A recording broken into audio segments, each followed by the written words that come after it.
All right, people. Let's see. Let's see if we got anybody in chat. Anybody was waiting. Nobody yet. All right. That's fine. In the meantime, let me see if I can figure out how to post this to my Facebook so people can jump in. I may be a good photographer, but I'm not particularly tech savvy with some of these things.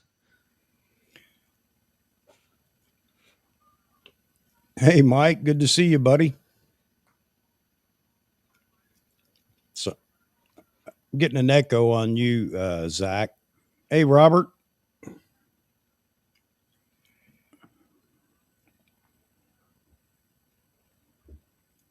How's that? How's that echo? Is it better? Worse? Yeah, I think you're good now. Okay, cool. All right, folks, bear with us. This is our first guest in. Trying to figure out how to how to share this to my Facebook. Can I just do the link? Like, have you ever shared a live stream to a social before? Yeah. Hey, Zach. Yeah. You can pull the link that you're on right now and you copy it and send it to your friends. Okay, cool. Let me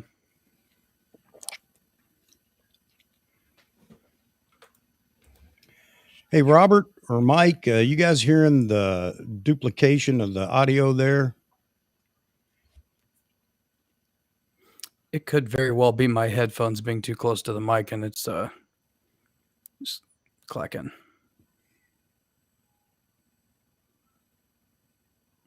Let's try that. Is that a little bit better? Maybe? Yay? Nay? I think that's it. Wichita Modeling Group. Let's see if we can get some of my local folks in here. Now, this is interesting because the last live stream, there was no latency at all. Now we've got it back. Yeah, that is the latency is the bane of my existence in multiple aspects of my life. whether I'm recording music or doing stuff like this. I've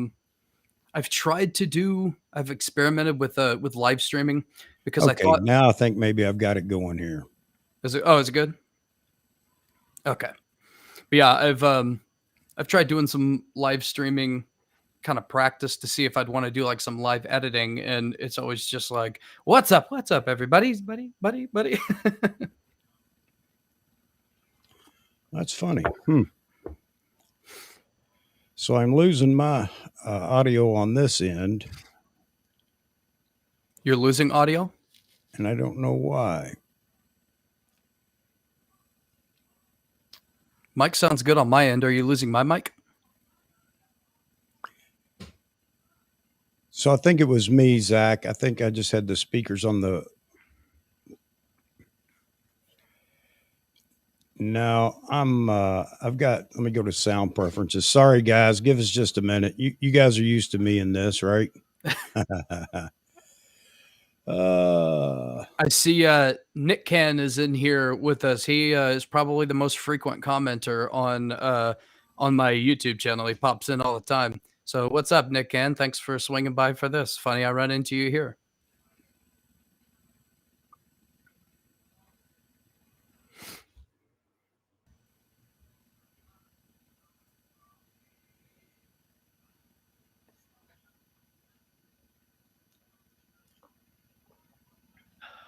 Yeah, sorry, guys. Give me just a minute to sort this out. So this is, Zach, you're the first on the list for the restream.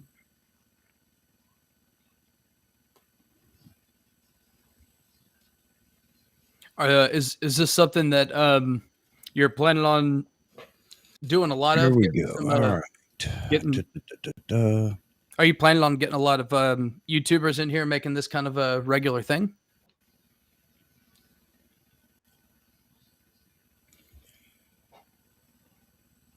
Yeah, it is.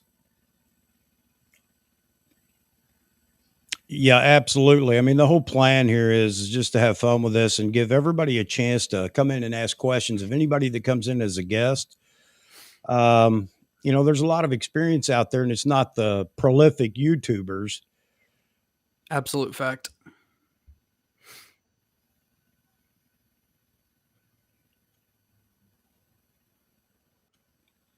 This is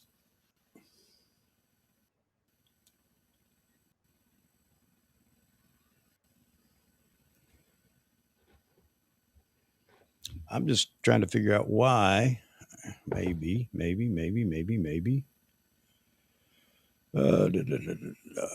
All right.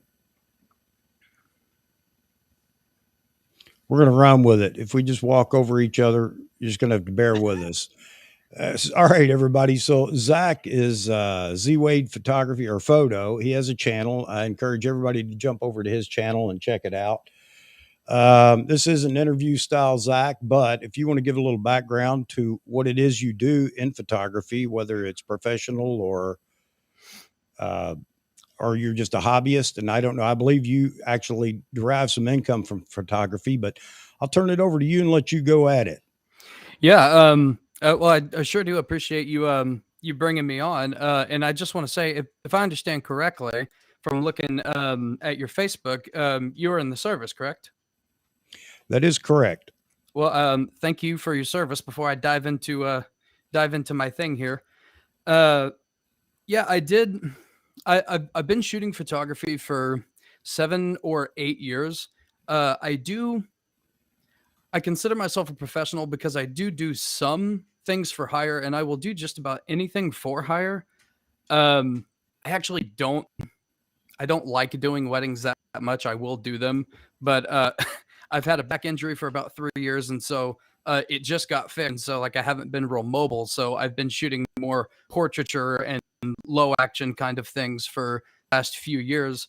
Um, family photos, senior photos, those kind of things. Some real estate photography, but for the most part, the amount of money I make with photography, um, I'm not hyper competitive, and there is a lot of competition in the Wichita, Kansas area.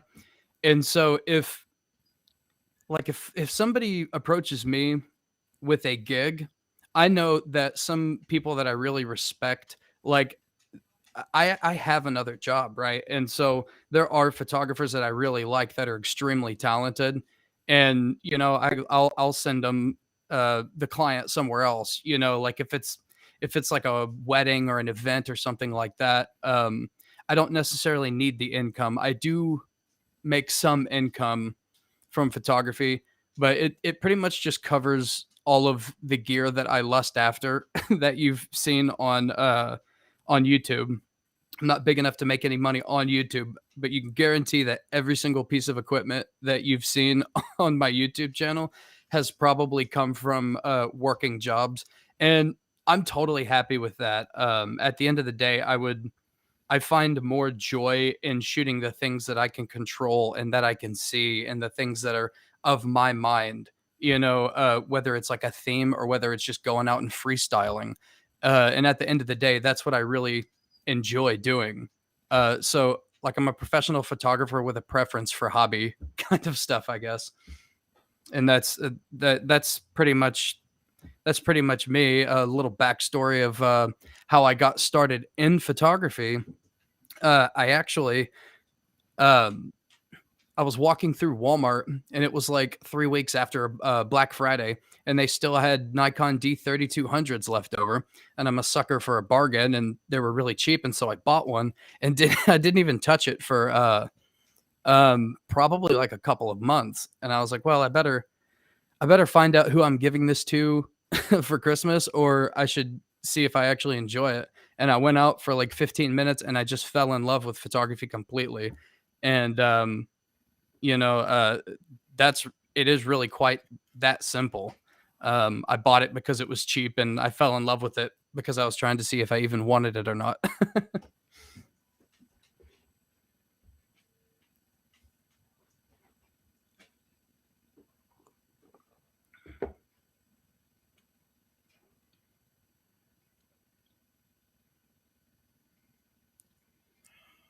Oh man, I'm sorry. I've still beating this audio up. It's everybody's fine but me. I'm getting everything twice. So I don't know what it is, but that's okay. We can Oh, do it. Just got to you, listen to everything multiple times. do you, oh well, you have an earbud in. I didn't see that initially. I thought maybe you were getting if you didn't have an earbud in, may have been picking up the speakers, but Uh,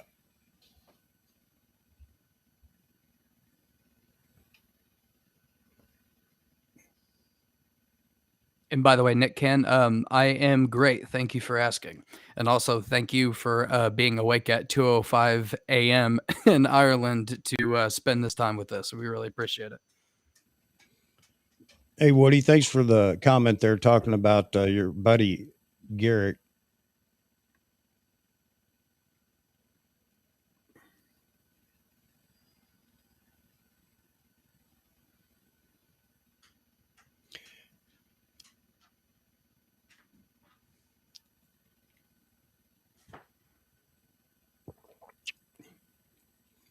All right, so we're going to try this. If I have to mute myself from time to time or mute my audio, I think that's where I'm going wrong here. I may try something. So appreciate the intro there, Zach. And I thought of you immediately when I was looking at the 50 millimeter 1.2. I think I Oh told yeah. you. I feel like it rivals my 200 f2. I mean, it may not be exact, but it has that characteristic, and that's something that I really love about that new 51.2. You had a few photos where I could see that 200 f2 ish look with the out of focus area behind it. Yeah. And I love the 200 f2. It's just a bear to have to haul around, and you need walkie talkies if you're shooting a portrait or something to talk to your subject. So Yeah. the 51.2 might be my next lens. That that lens and really, the Z glass in general. This is what, like if I have to say the one thing that I really hate about Nikon is people that don't shoot Nikon. Everybody that doesn't shoot Nikon, they just only have nasty things to say, and that's the best way to get views in the camera world on YouTube. And what I don't think, you can see images, but unless you've shot as much damn glass as I have, just because I've shot just an ungodly amount of glass, just renting and borrowing and doing this and owning. And something about the Z glass, it has changed what I know about lenses. So I've always been of the mindset that the more glass, the worse it is, the less character, because it just hamburgers the dog crud out of your image, and you lose all of that special stuff. Yeah, you're going to have chromatic aberration, and you're going to have some vignetting, but you have a ton of character. And then with the Z glass, it's that 50 millimeter one too has tons of character, and it has pop to it, which usually, you start to lose some of that pop when you have like ungodly amounts of glass in a camera lens. And it's got like 17 elements in it or something. It's ridiculous, but it has pop. The black and white looks insane, which I said in my video, like I shouldn't like the black and white off of this, right? Because it shouldn't have good. I don't know if you buy into micro contrast. I do, and I shouldn't like it, but oh my god, I do. And then another thing that Z Glass does that has kind of changed my mind on how I used to think about lenses is, like, primes are always sharper than zooms. but the 24 to 70 is as sharp as any prime I've ever shot. Like the 24 to 70 f2.8 is insanely sharp. And so all of these things that I thought I knew about lenses, like they just don't apply to Nikon Z glass. Like they really are like amazing feats of engineering. And I think that's something that people that don't shoot Nikon, that maybe weren't in DSLR, uh, but maybe just started in mirrorless, like they may never know that this isn't how lenses used to be. You know, they didn't used to be just this, what I would call almost perfect.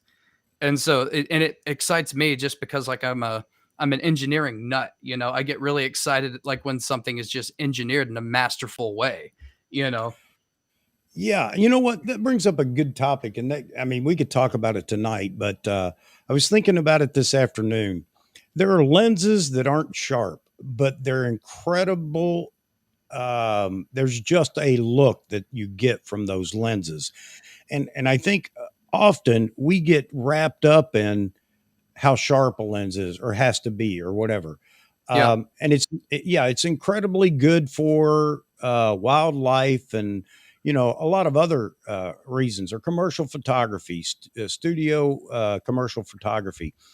But if we're shooting portraits, how important is it to be incredibly sharp if it has a look that you just can't look away from? My favorite example of that is actually are you familiar with the Afghan girl photo? Yes. Steve, Uh I can't remember his last name. McCurry. McCurry. Yeah. Uh that the lens that he used for that was the Nikon 105 f2.5. And I had that lens actually until recently, just because I had a bunch of like manual focus lenses that I loved, but I just don't. I find myself not using them as much anymore. But that lens, not it's sharp, but it's not insanely sharp. But it has like a glow to it, and the skin tones are just soft enough that it's hard to get like like an offensive photo. You know, it's like where every pore is like coming through. Um, you don't really run into that because it's not that sharp, but it's sharp enough. I mean, it's very sharp, and it just has this amazing glow to it. Um, Yeah. it's got, and especially my favorite thing to do with that lens in Lightroom was actually to just give it a little bit of clarity and pull back the texture just a little bit, and then flip it black and white and do my colors, and it looks like it was taken on like a 1920s kind of setup with like 1920s film, and it's just the most gorgeous portrait lens that you could possibly ever dream of if you like an artistic look. Now, I wouldn't use this in like family photos. Like I wouldn't do that because people probably wouldn't like that. But in an artistic manner, it's the most beautiful portrait lens that you could possibly ever want. And that lens, you could buy that for less than $200 all day. Dirt Yeah, cheap. well, and that's what I'm talking about. Is there are a lot of lenses out there, and most are you. I mean, I've heard people try to describe them in different ways, and there is no right way to try to describe how it renders. Um, but I guess my point is, a lot of people get wrapped up in, don't want to hear about old lenses or anything like that. Um, they get wrapped up in DxO or you know, the lens charts and blah blah blah, and they're wanting to buy what's at the top of the list and everything else, Sure. and they don't understand that there's so much good glass out there now. Shooting fast with older glass or even manual lenses is difficult, but for a lot of situations, man, it's just there's just something different. And I say this all the time about Nikon's flagship cameras. I've had the D4, the D5, didn't get the D6, waiting for the Z9, but there was something different about the D4 and the Mhm. D5, the flagship model. in I think the color science is different in the flagships, and I don't know how that could be. Maybe it's just me being partial to the flagship camera, but there is just something different. Yeah, they have like their own, like there's always like a learning every time I get like a new lens or a new camera. There's always a bit of like a learning curve when you're getting used to it, and it I don't imagine that most people probably don't pay attention to those kind of things as much as I do, but I always get a lot of joy out of finding the things like that, and I know exactly what you're talking about. The D4 is like is like legendary, right? And some people it would upgrade from like the D5 to the D6, which by the way, I love Nikon, but that's kind of a ridiculous upgrade. From a D5 to a D6. But if you were to shoot a D5 and then shoot a D4, I totally agree with you. There was something like a little special about the D4. And people, I don't remember what the megapixels are for the D4, but people are like, oh, Sony, 16. yeah, 16. People are like, oh, well, Sony's got 60 megapixels. I'm like, the D4 has less than 20, and that was a badass camera. You know, it was, and I kicked myself for ever getting rid of it. But you know, you got to get rid of something to get something new, or at least in my case, because I'm just a hobbyist. I don't earn a penny from photography, so it's all, you know, it all comes out of my pocket, and you Mhm. wouldn't believe that looking at the junk that I've collected over the years. But um, yeah, I wish I'd never gotten rid of the D4. I basically gave that camera away, but yeah, there's something different. And talking about megapixels, there's yet another subject to go into. I'm all for high megapixel cameras. Don't get me wrong, Mhm. especially again for the wildlife shooter, sports shooters, and you know the like. You may not always have a lens that uh, is the best. I mean, not everybody can afford a 600 f4 or a 400 2.8, and they're using an 80 to 400, which was my case, and shooting motocross. So you just can't always fill uh, the composition with the rider, and you're going to have to crop. And in those cases, that's where the higher megapixels really begin to help out. I know a lot of Right. people argue and say, I never crop my photos. Well, good for you. I mean, I'm happy for you, but I don't own a 1000 millimeter lens that will, you know, fill the image. So, you know, most of us have to crop from time to time. But you're right. The 16 megapixel of the D4 was fantastic. I mean, if you didn't have to do severe crops, it was just beautiful. Hey, let me get in here real quick and look at the comments. Zach, see what everybody's up to. Yeah, Terry talking about he still shoots AIS glass. Yeah, Terry, but you also still develop film, buddy. Nothing wrong with that. So nothing wrong with that, but I'm just kidding, man. Um, we can see it on our end. It was oh, do you want a Z9? You know what? I don't see that up here, as a matter of fact, Woody. But you know what? You do. You got to get a hold of B&H immediately, though. They're only going to hold it for the next 10 minutes. Just and kidding, by brother. Just and by the kidding. and you might not get it for maybe 18 months. Yeah, exactly.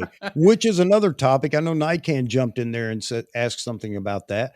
Robert, his comment, did I get the NPS letter? Yeah, I did, Robert. And maybe I'll try to pull that up in a minute. Woody sent me a photo of a hawk that he shot in the backyard. And I have to be careful saying shot because my neighbor almost fainted when he approached me while I was out. I got a water fowl refuge behind my house. So anyway, one day he's walking around and he came by and he said, "How you doing?" Blah blah blah. And I said, "Yeah, I'm just back here looking for ducks. I shoot ducks." And he goes, "Oh, you can't shoot ducks here." Okay, okay. I'm a photographer. I take photos of ducks. Well, Right. I don't know if it embarrassed him or what, but he wasn't really happy with my comment. So he probably turned me into the wildlife services or something. Um, let's see real quick. Um, Woody, I have the photo of the hawk that you sent. I'll pull that up here in a minute. It's a beautiful photo, man. It's a great capture. It's nice when you capture it somewhere from your home. Have those subjects to be able to go out and shoot, especially birds. Who else was talking? Da, da, da, da, da. So yeah, Robert sent me the letter he got from NPS. He's an NPS member. He ordered his Z9, and they sent him a hat and a thank you letter. I mean, that's pretty cool. This is the first time I've heard of that happening. Maybe it has, but I've never heard of Nikon through NPS sending out thank you letters and on your order and a hat or something like that. So nice to get a little swag for $5,500, isn't it? Especially Um, with Nikon too. Like, believe it or not, Nikon merchandise is actually really hard to find. Like finding it a is. Nikon hat or a Nikon shirt. I'm like, man, they ought to license that or make it themselves. You know, a little extra income. I would love to have like a beanie. You know, because I'm losing my hair. You know, I would love to have a beanie that said like Nick or Z or something across the top of it, but you just can't find it anywhere.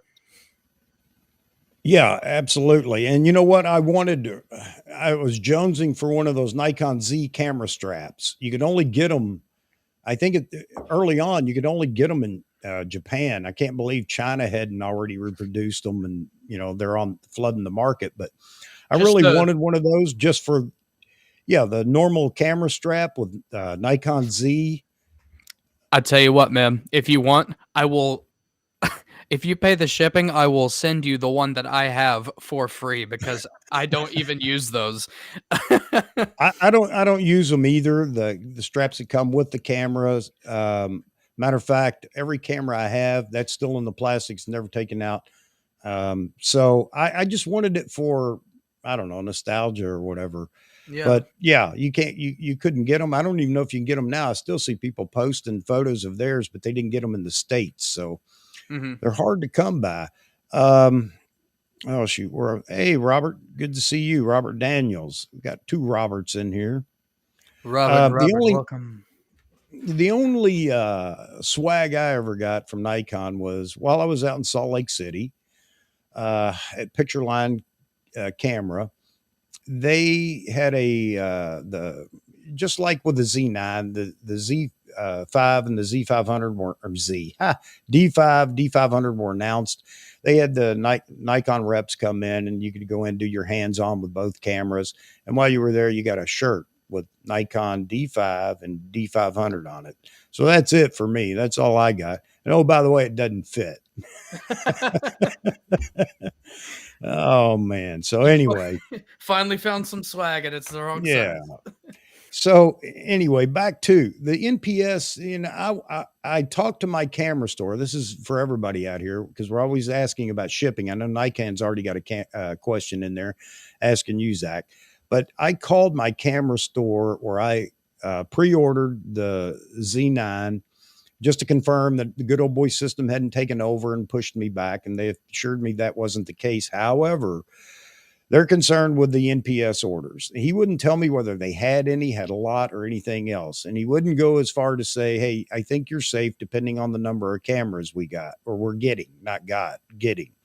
He seemed to be either he's a great actor or he's totally in the dark. He seemed to be surprised that I mentioned December 15th. And he said, oh, is that the date? And I said, well, that's the date that's floating around everywhere. And B&H has it on their website. We'll ship on the 15th. He said, "Oh, that's interesting." So I don't know what that meant. I can't read into it or whatever. But it could be that they haven't received their allotment of cameras yet. They have no idea out there how many they're going to get. So everybody's in the same boat right now. But NPS, it does look like all the NPS members that weren't interested in it, didn't care, didn't want to even know about it. All of a sudden, 2 weeks after it's announced, now they're all coming out of the woodwork and ordering cameras. So I don't know, Yeah. folks. We may get shortchanged here. We may not get the first batch. I have no idea how many, and we talked about this a couple of episodes ago. If Nikon's producing 3,500 a month, let's just say they've been in production for 3 months. That's 10,000 plus cameras that are going to support the world I have no idea how many that means Nikon USA gets, or Nikon Europe, or Nikon India, or whatever. So this camera, and I said this, Nikon, we talked about it. I was saying this early on that if you don't get a pre-order in, you're not going to see that camera for a long time. And I got all the naysayers. Oh no, it's a flagship. Nobody buys a flagship. Only pros buy flagships, and nobody can afford it. And we predicted the price down to almost the penny. And they didn't want to hear that either. It was going to be $7,000, maybe even $8,000. Yep. So anyway, it's incredibly popular, obviously, not just for its specs, but for its price. So where are we in the pecking order? It depends on where you ordered and how many cameras they get. So Well, I that's can all I know about shipping right now. I'll say this in response to Nikon here.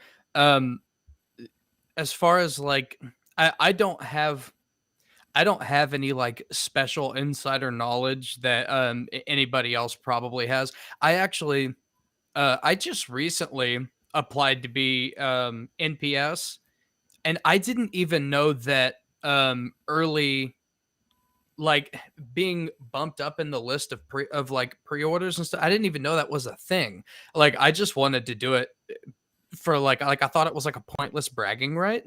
I was like, oh yeah, I want to be NPS, because I love Nikon, and I like Yeah. it. I want Nikon to succeed, and I proudly, I'm a proud Nikon user, so why not be NPS? And then I was like, oh well, shit, I already I already pre-ordered my Z9 before I applied for that. So, but as far as I can tell, I can confirm for sure that at least as far as B&H goes, it does show me that they will ship on the 15th. Um, and being as that it's the first right now, not maybe not right now, but at least within the next week, I would imagine that they actually have the first round for B&H Photo customers, because whenever the Z7 II released, I had my pre-order in 2 days after they started taking pre-orders, and I had mine the very next day. Like, I was probably the first person on YouTube that wasn't sponsored by Nikon that got their Z7 too.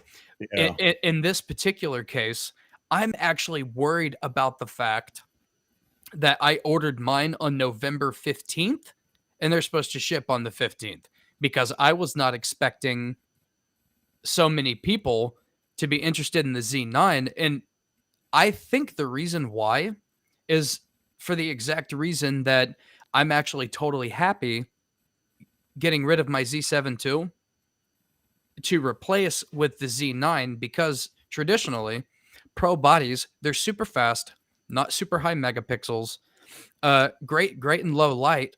I mean, mainly for like sports and wildlife and things like that. But Well, those are the reasons we predicted that this camera was going to be extremely desirable. yeah, It's an all in one package. You know, for years people have been talking about, well, if this camera only had higher meg or had lower megapixel or whatever, yeah, but the Z9 is going to work in just about every genre that you would be shooting, from fashion, portrait, wedding, um, sports, hmm, wildlife. I mean, I can't imagine anything that it won't excel at. So it makes it an all rounder. And everybody was arguing about the price and this and that. Okay, here's the deal. If you can replace three cameras or two cameras with one, it's hmm, only going to be maybe $1,500 or $2,000, let's say, more than what you were expecting to spend. You hmm, know, my prediction was that people are going to push a little higher than what they would typically pay for a camera. hmm. And I mean, what can't the Z9 do? Um, Robert Daniels had a question in there talking about the sync speed. Yeah, I know it's 1/200th right now for sync, but of course, high speed sync goes into whatever the nether region. Um, I feel like I saw somewhere that somebody was doing it, I mean, extremely high, and they weren't having any issues with it at all. Which I Yeah, mean, people are yeah, gonna go ahead. complain. People are gonna complain about the fact they're like, well, I can see it coming. Well, I can't shoot flash at 10,000 on the shutter. I'm like, why would you need to? You know, Yeah. they will find something. They're like, well, the grain looks terrible at 140 million ISO. I'm like, Yeah. well, why don't you Yeah. start? Why don't you start a camera company and make the impossible happen? Yeah, I've said that. I've posted that on Nikon Rumors many times. They want to like build a bear. They want a store where they go in and build their own camera. you know And how oh, by the much. way, it can't be more than $1,000. Right, that's what I was gonna say. Like the camera that everybody, and unfortunately, a lot of these a lot of these YouTubers that I actually started, like I learned photography from some of these YouTubers. They're like some of the absolute worst now. I don't even listen to any of them anymore, just because like of all the is all the BS. You can't make anybody happy. It's like I learned from you, and I kind of feel like I could get by with way less than what you want. You know, it's like you Yeah. nobody would be able to afford the But camera that you want. It would be more than like a Hasselblad, which are like $50,000. that's the whole point of the camera community. I mean, we can go down a laundry list of problems in the camera community. Everybody's a financial advisor telling people what they can and can't afford. Everybody's a professional saying, "Do you really need that?" What happened to want? Everybody's not a professional photographer. I said this in another stream. I venture to say of all the cameras sold, 10% were sold to professionals. There Yep. can't be that many professionals out there. These Yeah. camera companies would be out of business if they relied on just professionals. Yeah. So, I mean, come on, folks, get out of that habit of trying to tell people what they need and everything else. If a person wants it, who am I to say don't get it? Who am I Right. to say do you really need it? That's the I mean, honestly, does anybody really need the Z9? No. The no. answer to that is absolutely no, because you've made it this far without a Z9. So let's get Exactly. over that. Let's just go back Exactly. to let people have what they want. If they can afford it, let them get it. All right, I'll get off the stump now. I had to go through my rant there for a minute. No, I totally feel that. In my Z9 video that I made, where I said I bought one and here's why. Um, I didn't mention the fact that I just really goddamn want that camera. Like for me, I'm kind of a tight ass, and so for me, want is always at the back of the list on actual camera bodies. Now lenses, Nothing wrong with that. I have bought some really what people would call like a stupid lens. But like for me, it's like I just, you know what? I just wanted a 10-year-old Carl Zeiss 85 1.4 planar. I just wanted it, Yeah. and so I bought, and I mean that's a $1,200 lens still to this day. I just wanted that. I never once I didn't make a dime with that lens. I just wanted it. And that is, and if you have the money and you want it, dude, get it. Get it. Yes. I don't think Yes. somebody actually in my comment section, and this is a big difference between me and some other YouTubers. I mean, I have a small YouTube channel right now. But a lot of people will just kind of like let things go in the comment section. You can't see on camera, but I'm 5'5", and so I kind of have a big mouth, right? And so, um, like I don't let anybody talk any kind of trash to me. And somebody, I made a comment in one of my videos that um, I shoot that I didn't particularly like the eye autofocus on the Z6 II or the Z7 II. Not because I don't think it's as bad as some of the other YouTubers say that it is, but for me, in order for me to use something a lot, it is going to have to do better than me in single point autofocus. And somebody commented, there's absolutely no way that you can outperform eye tracking in single point autofocus. And my response to him was, I'm like, really? People were shooting sports with manual focus lenses on film. Yeah. for the last 60, 70 years. They were shooting wildlife with these gigantic manual focus, lenses a long time ago. And so you don't need eye autofocus, okay? I had to focus and recompose for the first 7 years of me shooting photography. It's Yeah. totally fine. And I agree with you, but I'll argue the point back and forth either way with different things. It just boils down to, does it make it easier? Yes. Okay, then I'm okay with that. But don't Yeah. say you can't do it without, or a camera's no good without it. Yeah. It's just it makes it easier. I mean, if that were the case, then camera manufacturers would only make flagships. Yeah, They wouldn't have exactly. lower line cameras that don't have all those bells and whistles.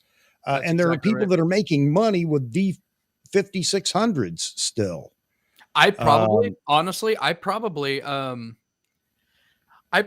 made, well, no, I can't say this anymore because 2020 was actually 2020, believe it or not, was actually a pretty good year as far as jobs went. But I made a ton of money with the D30 with my very first camera, a D3200. I made a ton of money with that. The camera doesn't make the camera makes the image, but the photographer like is the one that really makes this, right? And so it's how well do you know your camera? Like I still to this day, if somebody wanted to go out and do a fun challenge where they got to shoot a Nikon Z9, but I could only shoot a D3200, I don't want to sound arrogant, but I may give you a run for your money just because I have good ideas, you there know? you go. And I think that's the other thing that I miss in YouTube world and everywhere else is Nikonians tend to want to do nothing but show specs while the rest of the world's out creating. And I want to see some creators out there in Nikon step up and, and I have searched YouTube. I'm not going to search for every photographer in the US to try to find their web page or their portfolio. And like most people aren't. It's time that I'm included in this, start showing some creative use of the cameras. Yeah, Do we need a Z9 to do that? No. And that's no. been my argument for a long time is that we just don't do it. Why is it that Nikon doesn't have near, or it seems near the creators? And when I say creators, it's not that the white balance is perfect. It's not perfect at all. It's creatively done the way they want. It's edited the way they did it. And you know what? If we held the white balance, and there are people that if your white balance is off, they're going to let you know, and your photo is terrible or your video is terrible. I watch movies all the time, and they have all these different LUTs on these movies. They look fantastic. Nobody's in the theater saying, hey, his white balance is off. So why can't we get past that? It doesn't have to be perfect white balance and things like that. Now, I'm not suggesting that everybody just throw that out the window or whatever.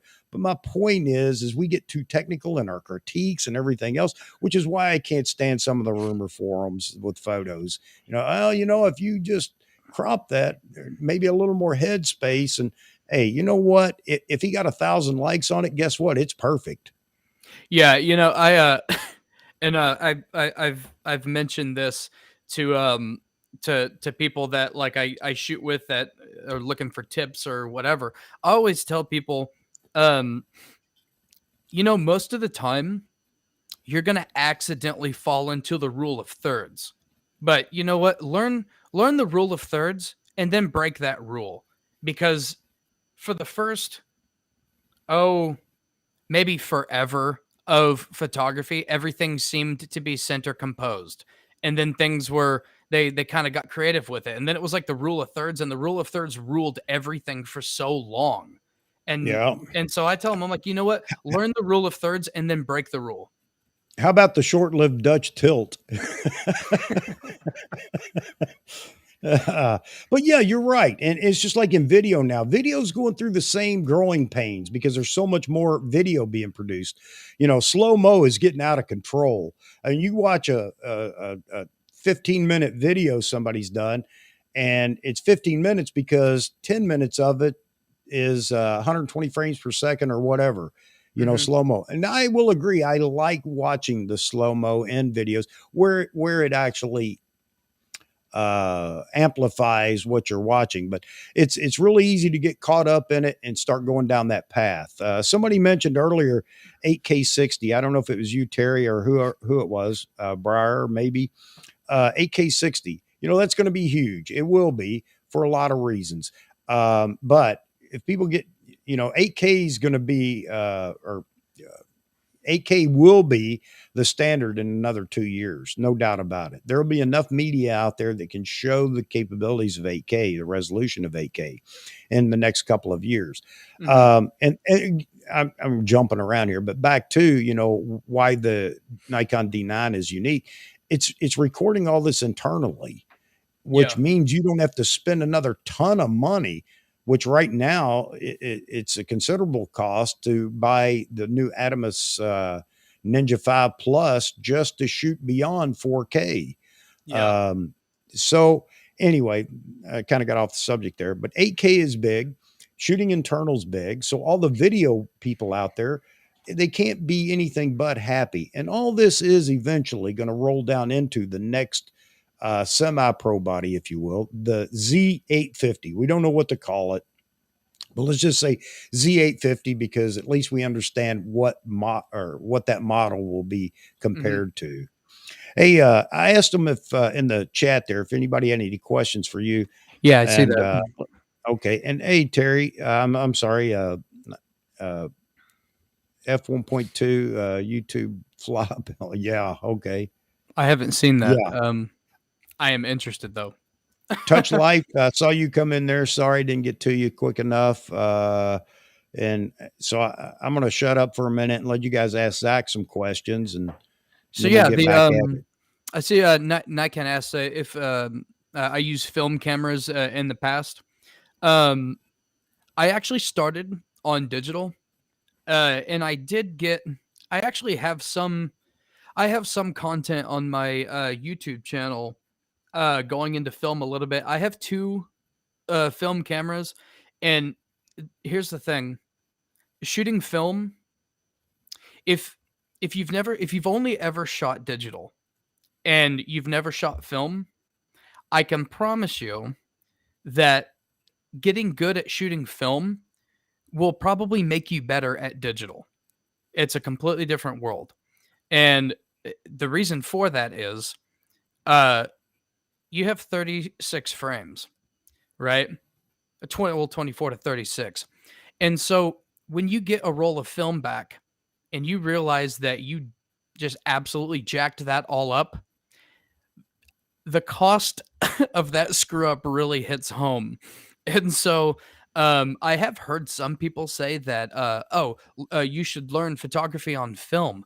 Are you insane? That is the most expensive way that you could possibly learn photography. I totally disagree with that. Now, I thought that shooting film was going to be a regular thing on my channel. And I got as far as shooting a bunch of different rolls of film and doing a review of the film, and then I realized that I kind of like shooting film is fun, but I kind of hate it.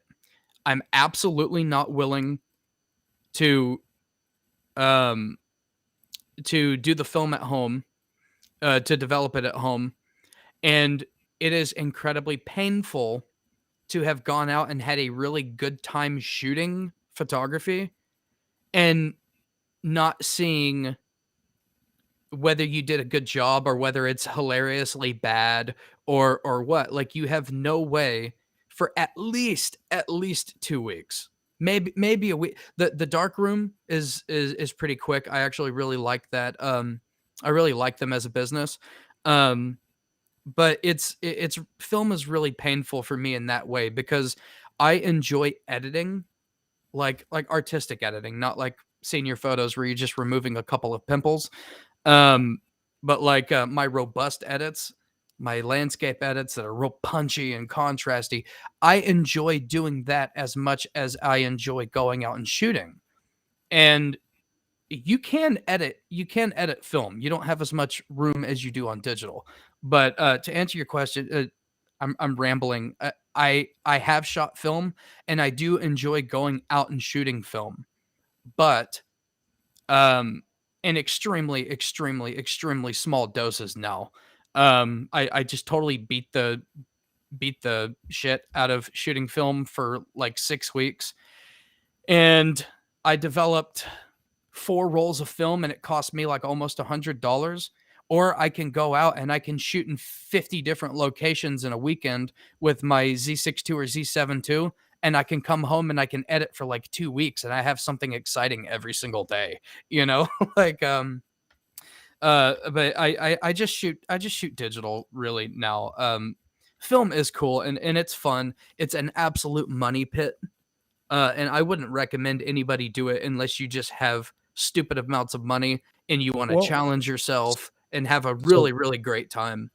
so Terry in here, Terry's a film shooter. He has his own enlarger and everything. He's doing his own developing, Really? all black and white. Yeah.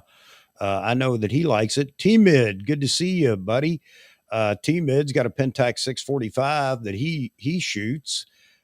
So yeah, I mean, there's nothing wrong. There's a lot of film folks still out there, and I said Yeah. in the last meeting, Graves was talking about the amount of film that they've been selling lately, and the shop around the corner just can't keep film in stock because a lot of people are back to shooting film for whatever reason.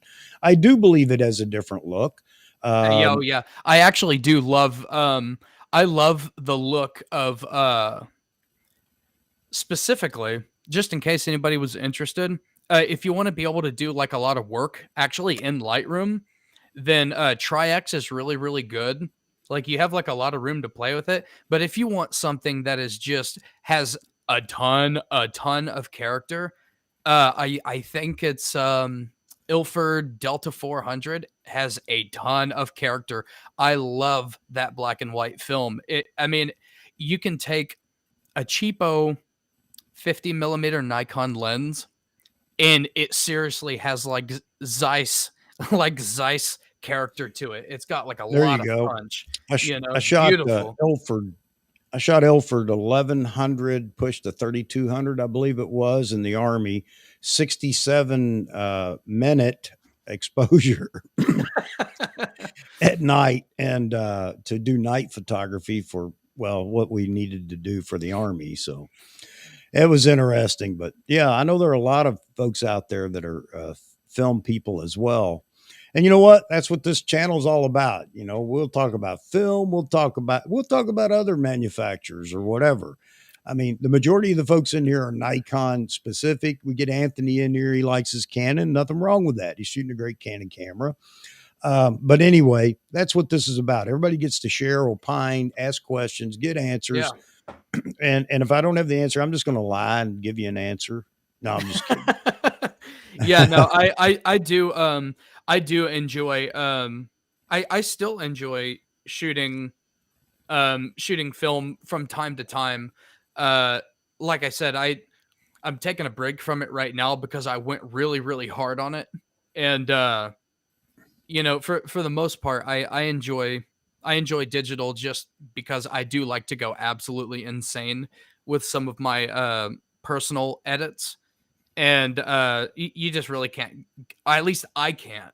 I mean, I know like if you actually develop, I mean, they were doing all of the robust editing. It took a hell of a lot longer back in the day. You could do Right. all that. I'm just not willing to do that at home. Now, if someday I'm on the housing market right now, and if I can find a damn house that I want, I wouldn't be opposed to actually, because I would have more room to actually have a spot where I could develop some film at home. I think that would probably make film a lot more fun for me. I just don't have the space to like. I can't even store the stuff anywhere. It would just be like on a counter all the time. Like my apartment's really small, but I think developing film would actually be a lot of fun. I'm just not in a spot where I can do that right now. I think it is, and I was talking about it the other night. I actually went and researched looking for a used and larger locally through Facebook Marketplace or whatever. But yeah, I'm a little bit too busy to do it myself right now. Trying to get out of my house, as a matter of fact, and relocate down to Tennessee. But that's another story. And these guys have heard it enough; they don't want to hear it again. Um, I wanted to mention. Let's see, I love the. I don't want to leave you guys out, man. And if we didn't answer your question, it's uh, drop it again. See if we can answer it. Well, not me, but maybe Zach, if it's something specific to Zach. Zach, we want to give some love to your page too. So if you want to drop right now your Instagram, your whatever, and I'd encourage you to just type it into the chat, and I'm going to take it and put it into the. Uh, I'll drop it in the video as soon as it drops on YouTube down in the description, so everybody will have it and be able to come back and see it if you want to. Yeah. I guess this is how I'm trying to figure out how to um do a message over here, and I can type it in. While I'm doing that, my YouTube channel is ZWade Photo. I actually don't mess around with Instagram that much because I'm kind of a freak. Um, and No, I you're not. take I don't I'm a either. And I I'm a just very recently experimented. Ryan Troy dropped a video that kind of helped me get at least one Instagram post well. out. But I um I like the idea of Instagram. My problem. Thank you, Terry, for subscribing. I appreciate that, my guy. Um, Here's a big difference between me and a lot of photographers. They'll go out and they'll shoot three, four, five, 600 photos, and I go home with 70, and I keep 50. And so I am a very calculated shooter, and I make sure that I get it right. I may double tap, click, click, but for the most part, like I really try to make sure I get the composition that I want. And Instagram, that's not okay with them. It's like you have to like it crops your photos for you, and that drives me crazy because I worked too hard. That's why like all of my work for the most part, I just I just throw that up on zwadephoto.com. And it's all of my favorite shots are in my art portfolio. If you guys want, you can go and check that out. But yeah, I and see Facebook. I will post things in our little Wichita photography group. Like when we have like our group meetups that are like a ton of fun and just totally just freestyle, just grab a model and go. Uh, I'll post things in there, but Facebook destroys the quality of your photo. And like for me, I like dark edits, dark and moody edits, and it just totally splotches out oh, anything T that's too Mid, dark. It just drives me nuts. we like those dramatic portraits and things like that. T Mid does too. I do too. I'm a kind of a freak when it comes to that as well. My wife asked me where did the dark side come from in some of the things I shoot for me. I always tell with like whenever I go out to these photography meetups or if I work with a model, like we'll be shooting and he or she will be like, what kind of expression do you, or they'll smile and I'll take a shot and I'm like, okay, now look serious. And they'll kind of lose their smile and I'm like, more serious. I absolutely hate joy. And then they get this look of surprise on their face. But I just like the look. Like if I'm shooting with the intention of uh editing in black and white, because actually lens choice matters to me. Like if I'm in the mood for black and white, I'll take my favorite black and white lens, or lens that I use for black and white.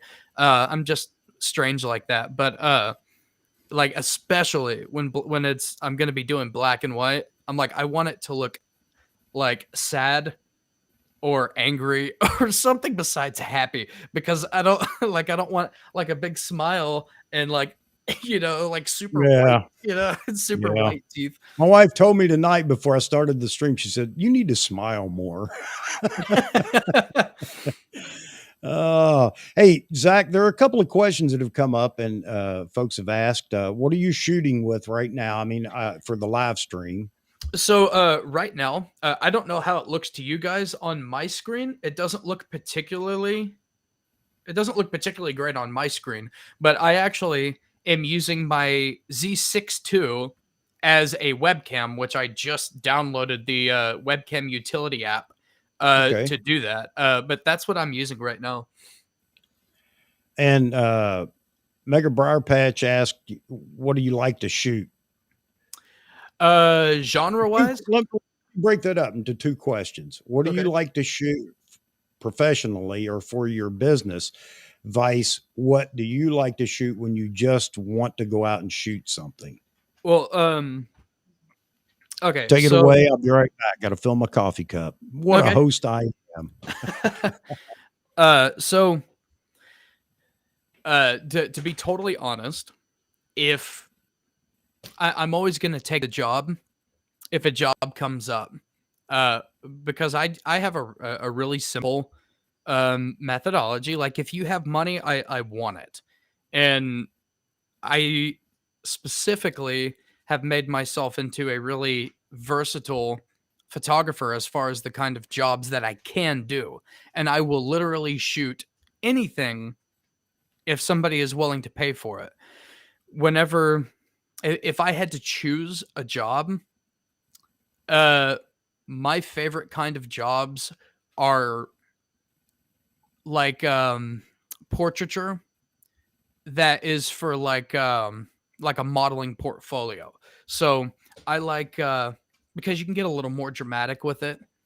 Um I'll shoot family photos. I mean I just enjoy shooting. Like I mean let's be real. But if I just had to pick one thing that was my favorite thing to get paid for, it would be probably dramatic portraits or like modeling portraits. And I'm not gonna lie, like I said, if you have money, I want it. I did pretty good shooting for OnlyFans models last year, and it's not my favorite thing to shoot because I have spent a lot of years trying to be as good as I possibly can be at like bodyscapes and fine art nude. And I consider myself to be pretty damn good at those things. And OnlyFans tends to be a little bit more risque than I would like to shoot. I wouldn't shoot it probably for free. I would need to be paid for it. That would be like, that's probably my least favorite thing to shoot. But moving away from the things I'm getting paid for. What I was going to mention about that, there are some OnlyFans models that don't get into the risque side of things. It's a more classy. It's just like a nude modeling kind of thing. I really enjoy those kind of shoots because it's right up the alley of like my classy fine art and my bodyscapes. Now moving away from getting paid, here lately, my favorite thing to shoot has been the shallow depth of field photography with the Nikon Z 50 millimeter 1.2 because you can literally set up a coffee cup on a table and with a razor vapor thin depth of field make a really cool picture. And so my favorite print that I have right now, it's actually everybody can go to ZWade Photo and they can look at it. If you go to the print shop, you don't have to buy the print, but there is a image in there called the Gave It tree. I don't know if anybody remembers the Giving Tree book, but it's a picture of the stump of a tree that's been cut down, right? So it already it already gave it, right? And it's just razor thin across the edge of the stump. That is a nothing photo and it's awesome. And so here lately, my favorite thing to shoot that is just me shooting, not making any money, just shooting for the love of shooting. It's been that shallow depth of field because I mean I'm shooting things that I never would have shot before. It's all about just finding something, and that's it. It's so much fun. It's so much fun. You guys That's should go where the check that out. creativity comes in, especially the 1.2 lenses. The 1.8 isn't bad, but 1.2, I would love to actually shoot with that 58 millimeter Knocked. point 0.9. Yeah, I would. I mean, it's not I'd like something to I'm going shoot to with it. take to the races and shoot with, but If but I think you can become very, very creative with that lens. Yes, I mean you're talking getting one eyelash sharp and everything else is destroyed in bokeh.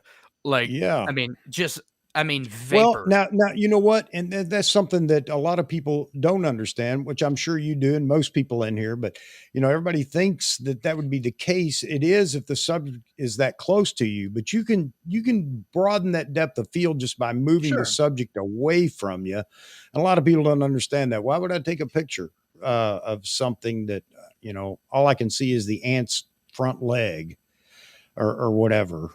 But yeah, I mean, it's just opportunities there with those lenses that may not exist with others, and not just that, but the out of focus area. Bokeh is one thing. All the light highlights and things like that, how it Mhm. renders lights or whatever for bokeh, but the out of focus area, and that's why I go back to the 200 f2.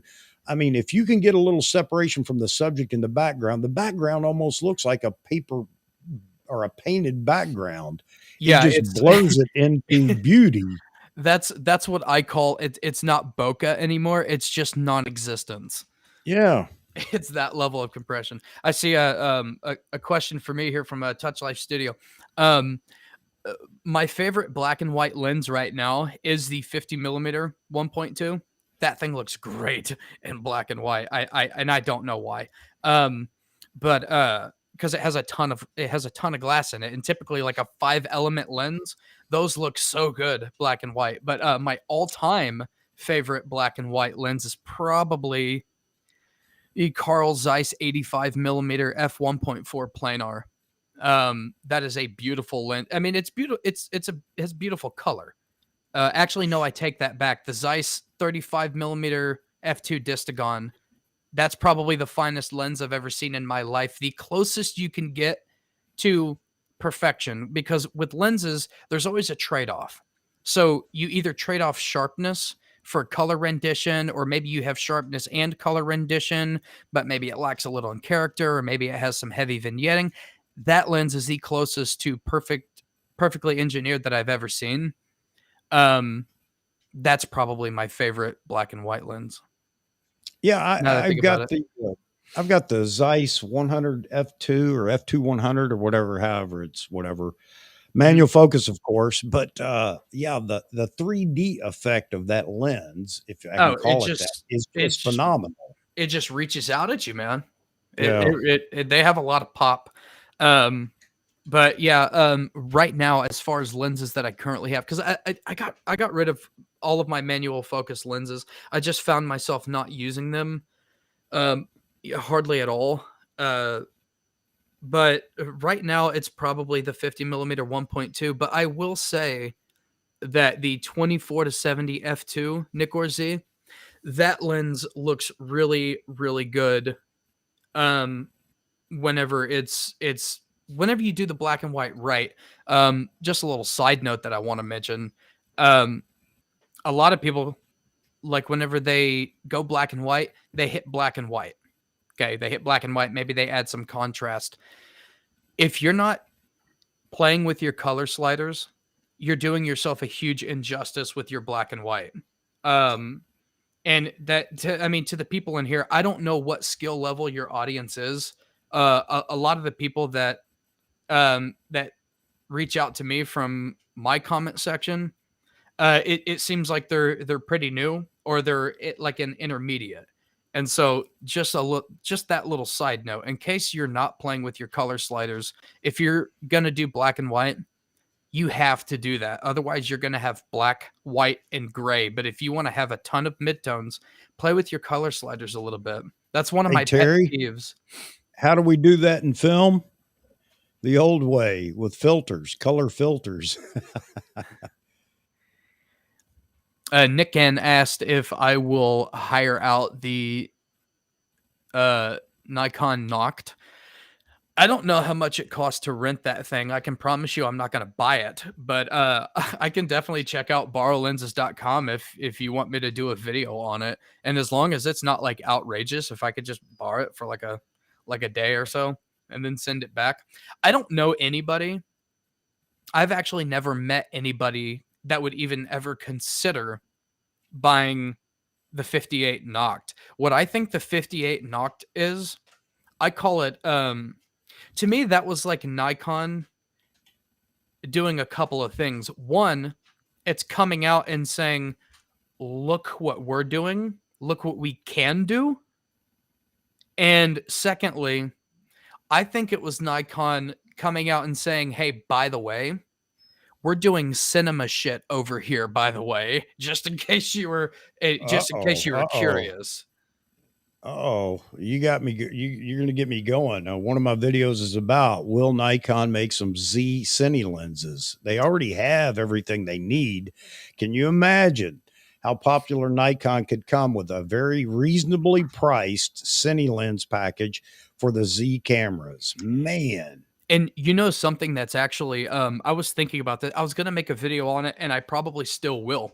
Um, you know, Sony and Canon, if they want to go absolutely nuts with their mirrorless cameras on video specs, they will be in danger of having a more conveniently sized product that competes with products they already have. Nikon can do whatever they want in their mirrorless cameras as far as video specs go because they don't have to compete with other products. And that's You're kind of an absolutely, exciting prospect. yeah, you're absolutely right. But we talked about this, and let me throw this at you real quick. And I got, let's see, what do we got? I got some more questions for you, but I don't think that, I think Canon's realized that they're not going to kill their cinema camera line. Sony feels the same way because there's still things that you can't do with a small body that you can Yeah, do with those cinema cameras. sure. Internal ND filters, SDI connections, uh, uh, you name it. On the bigger cinema cameras, they can still do that.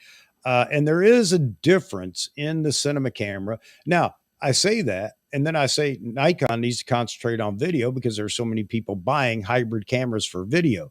Yes, all those aspiring Cecil B. DeMilles or Martin Scorsese's out there, or want to be the big YouTube phenom or whatever.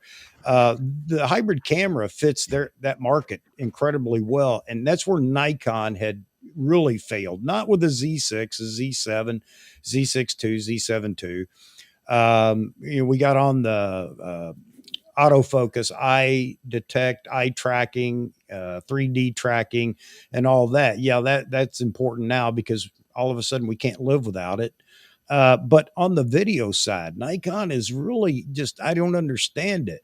But anyway, I don't want to go down this rabbit hole. But we've talked about it, Zach, and maybe you come back another time and we'll just dedicate a whole show to just what can Nikon do now, video wise, to bring this next generation of videographers and photographers on board. Because right now, the younger generation doesn't even know Nikon exists. Yeah. You know, I'm not I'm not incredibly knowledgeable as far as like video specific cameras.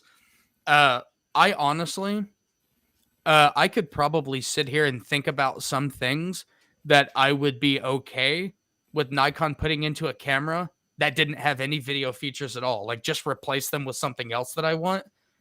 Because I would be totally happy with like something like a Canon M50 to make my YouTube videos with. I use the Z6 II or the Z7 II to make my YouTube videos just because like I already have them. But if they didn't shoot video, I would be totally fine with that. That's one of those things. It's kind of like the flippy screen. I could care less whether a Oh, camera had a flippy screen or not. You and know, I'm like afraid we're going to get it next, and I don't want it either. I like the way the screen is on the, especially the Z9. I think that's perfect, but I yeah. understand a lot of people, for whatever reason, need that flip around screen. And I heard Peter Gregg talking about he likes to see himself, or I don't know what it is, see himself when he's posing somewhere. I don't know how he Well, explained it. If here's Peter the Gregg thing, can see that screen from 10 feet away, my hat's off, man, because right? I couldn't see it. Well, you know what I use, and it's really awesome. Is SnapBridge. SnapBridge is really good. Yeah, but nobody wants to hear a talk around. They want to compete. This is about bragging rights, I think, a lot of times, Yeah, which is, it's okay, got it. But, how many people really, really, really could live without it? So anyway, yeah, I'm with you. I don't need a flippy screen. Yeah. It doesn't mean I won't buy a camera with it if that's what Nike, if that's the route Nikon goes, and I'm stuck with it.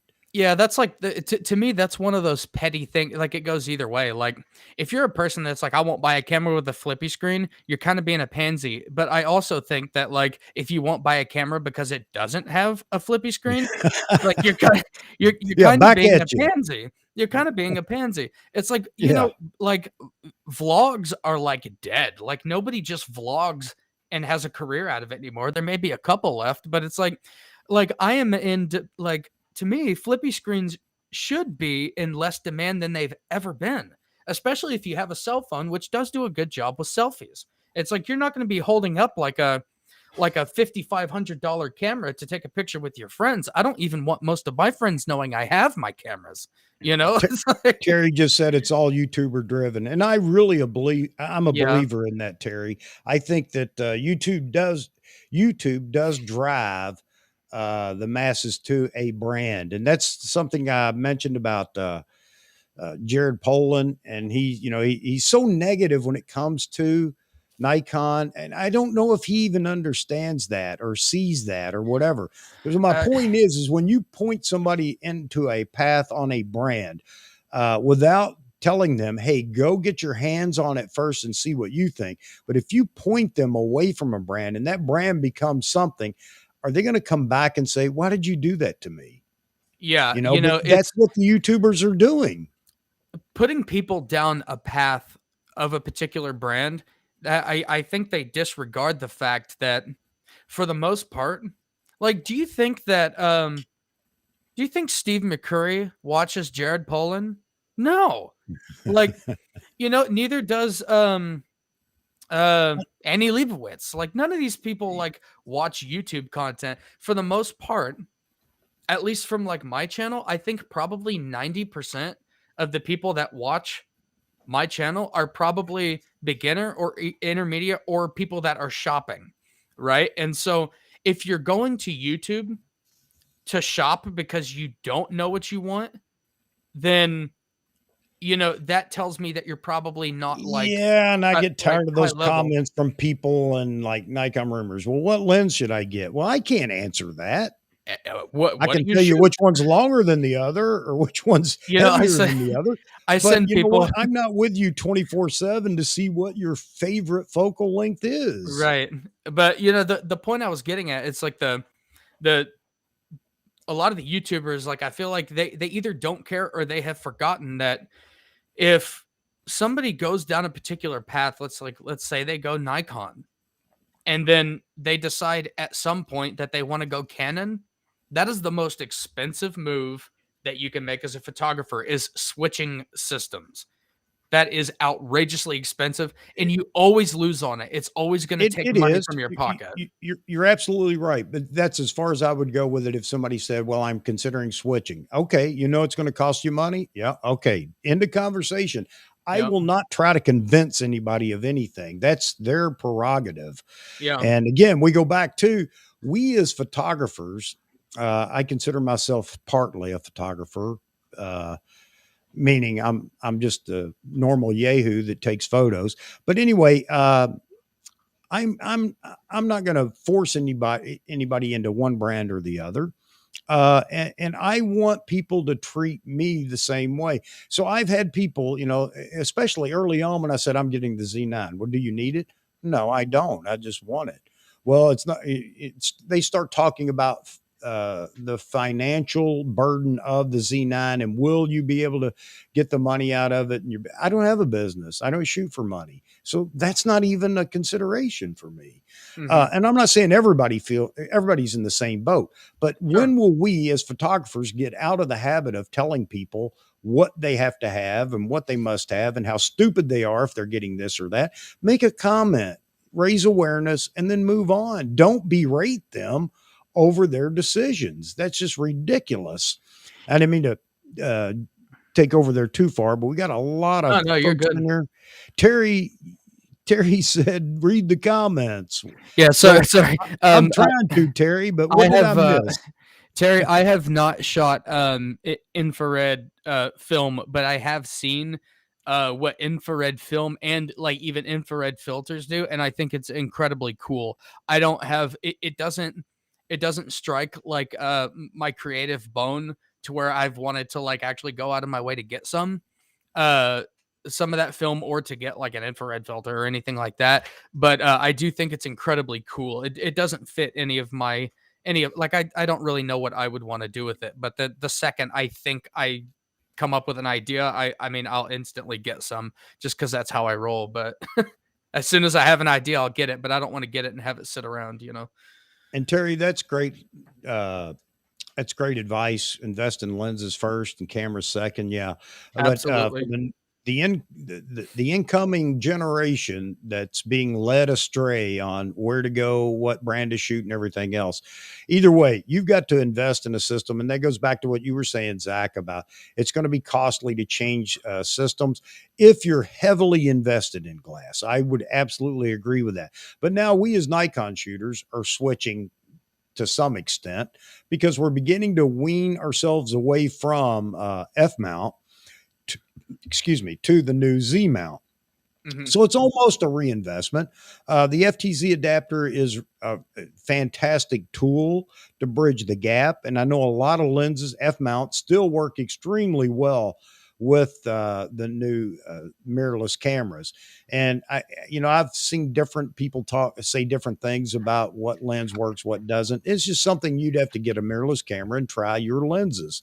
I would definitely, at this point in time, if you're heavily invested in Nikon, say get the FTZ. I don't think you're going to be unhappy with it. Touch Life Studio just dropped in with uh, YouTube community screams that mirrorless camera is all there is. Reality, most people still shoot DSLRs. You're absolutely right. No doubt about that, because mirrorless is in its infancy right now, even though in the Nikon camp, we've had it, what, 4 years now? Yeah, Uh, that sounds about right. 2018. so, so there's still plenty of DSLR shooters in the Nikon camp, and I know it's the same way in Canon and Sony. Well, no, Sony, I almost made a big faux pas there. Not in Sony, but now let me say something about that. Sony, was winning or had owned the mirrorless market only because that's all they invested in was mirrorless cameras. However, I think we're to the point now where that's no longer relevant. Yes, Sony Yeah. may be the most shot mirrorless at the moment because they have been at it for almost 10 years now. And they did innovate and bring about a lot of things in the mirrorless bodies, which is fantastic. But Canon and Nikon have definitely come to play now, seriously, but they were heavily invested in their DSLRs. Yeah. I think we've, and this will be an argument for the next 5 years until we know the actual truth. But I think DSLRs are now dead in sales, new sales. Yeah. I think that Canon Es- and Nikon are both going to move away from DSLR manufacturers. They're not going to come out and say that right now because they don't want to alienate their following. But anyway, especially with the Z9 and the R1, those especially because I think it's pretty safe to say that the the biggest holdouts for F mount DSLRs users are going to be those longtime professionals that need the pro bodies. They need that really high end, $15,000 glass. Like they need that, right? And so they're going to be the last ones to switch. And I think the Nikon Z9 has the best chance of getting them to finally come over. And same thing with longtime pro Canon shooters. Now they now have that body that they want. Now me, I don't like the term pro body, but that term does I exist, agree. and it does I mean agree. it does mean something to people. And I mean, I get it. Like if you have a $15,000 lens on there that's this damn long and it weighs that much, you want something beefy behind it. I And agree. so I get it. And so like especially now, and my hats, I don't like Sony cameras because not because they're not great cameras, because they are, but I have a problem with Sony like as a company. Like I consider them a consumer electronics company, and they're throughout like their entire existence, like you can't call them and like say, "Hey, can I get a part for this?" And it's like, no, because we've come out with a new one, so you just have to buy a new Walkman. Now, that's probably not the case with their cameras, but that's always in the back of my mind. It's like they've always been like an electronics company. Nikon and Canon are camera companies. But my hat is off to Sony because they were owning the mirrorless game because that was like your only choice, and they were still putting out really great cameras with no competition. And You know what? that says a lot. We need to get away from just saying mirrorless. Let's just call it what it is. It's a hybrid camera now. And a lot of people, the old time DSLR shooters, do not want video in a camera. Mm-hmm. However, you're going to get it now. That's what Yeah. sells the cameras. It's just that's part of it. But it's a hybrid camera. It shoots either way just as well, photo or Yep. stills or video. And Sony actually is the brand that brought that out first, and that's why they had the lead for so long. Terry, you had a comment there. I was going to see her. I want to make sure I get this. Shoot Nikon glass on my man. That's a brand I know, but Terry asked earlier, or he just made a comment. He said he wonders if the ZFC would be a good YouTube camera. I think it would be a great YouTube camera. There's absolutely nothing wrong with a crop sensor if you're making YouTube content, and then the little flippy screen. I suppose that would come in handy. I don't have a ZFC. I think that's a super cool camera, and I have a hard time buying things I'm not going to use a lot.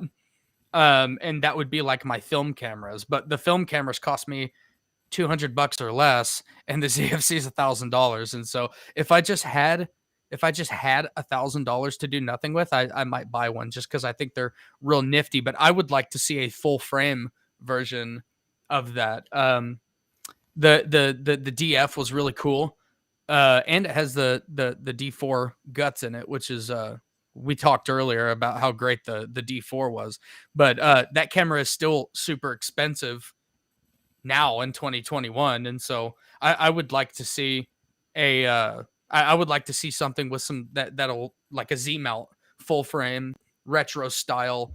I think that would be a ton of fun to shoot. a lot of people are asking for that too. That may be something that Nikon looks at. I think right now they're going to concentrate. The next camera from Nikon has to be, I don't know if it's the right financial move for them, but it has to be the Z850, for lack of a better term, just so you know that I'm comparing it to the D850, which is Sure. a stellar DSLR. So it has to be, because that's the camera most people are waiting for. Shoot, I'll be interested in it as well, but I would be interested in that too if they do what I think they're gonna do, which is if Nikon keeps the paradigm of you had the D610, which I love that camera. I actually shot one of those until the shutter failed, and then I got another one. I loved the D610. You had the D610, which was the same megapixels as the 700 series, but the 700 series had like more autofocus points, right? Autofocus points, I would argue, don't even matter anymore, just because you get 95 or 98% coverage. If you can't make that work, then you need to practice. And then you had the D850, which was the higher megapixel full frame DSLR. And so if Nikon continues that paradigm, I got confused because I was kind of looking at the Z6 as maybe that's going to be like the D610 or whatever, and then the Z7 was going to be like the 750, but no, it's higher megapixels, so maybe that's the 800 kind of series thing. And then now it's really confusing because the Z5 it has like the same, or has a newer sensor, but it's essentially the same thing that's in the 750. And so I was getting real confused, but it led me to the conclusion that whatever the Z850 would be, it would probably end up being the higher megapixel version. Come on, focus on me. A higher megapixel. And so I'm thinking that Nikon is probably going to go with something in like the 60 megapixel range, and I would be interested in that specifically for macro, product, and even portraiture. Now, to me, 45 megapixels can get offensively detailed with portraits. Uh, and so a 60 megapixel would be, I mean, just that much more um, detailed. But I could use the absolute snot out of something that's like 60 megapixels. And I think that's probably the direction that they would have to go, right? Like, why would they come out with a Z6 and 7 size that has the same megapixels as the Z7? It doesn't make sense. I mean, what are they going to do? Give it the autofocus of the Z9? Like, no, they have to do something else to really make it kind of in the same ballpark that the 850 was. You know, it would Yeah, need to be higher megapixel. and I think they fully intend to do that too. It'll be interesting to see. But the other possibility was a professional bodied DX camera, crop sensor camera, i.e., the Z500, for lack of a better term. A lot I of people think still I, love DX, and I think mhm. that I think if they had that, if that's in the works right now, and it's something that they could get out soon, yeah, it's going to make some people mad. You can't please everybody, but I think that camera's a better option right now to come out with the Z9 and then a year later come out with. Now I'm going to make I get a lot of haters now to hold that You can't avoid them. Z850. I just lost subscribers by saying that, but yeah, I don't know. I mean, financially, I think that's probably one of their better. It could be their better move, but who knows? I mean, right now they're on a roll, and I'm not going to tell Nikon or try to convince them to do anything other than stick with the video. Not that I shoot that much of it, but Mhm. I know that is what's selling cameras right now, and I know that the old still photographers will argue and say it isn't, but it is. Yeah, That's no, it where the totally is. R&D money's coming from total unit sales, not just from one camera body You know, or I one actually model. that's a tough one to I think they would sell more. I mean, Nikon is doing better financially now than they were over the last few years, which everybody was screaming that Nikon was going to go bankrupt. And dude, Yeah, I know.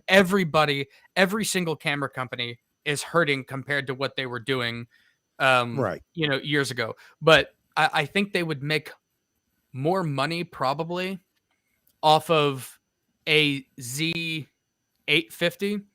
But I know for a fact that a lot of wildlife photographers prefer the D500 because Yeah. a lot of wildlife photographers they they like using crop sensors because they get a little bit extra reach for a little bit less money. No, you're You know? absolutely right. They're looking for extra focal length and Yep, with no degradation in image quality. So the exactly. D500 gives you that.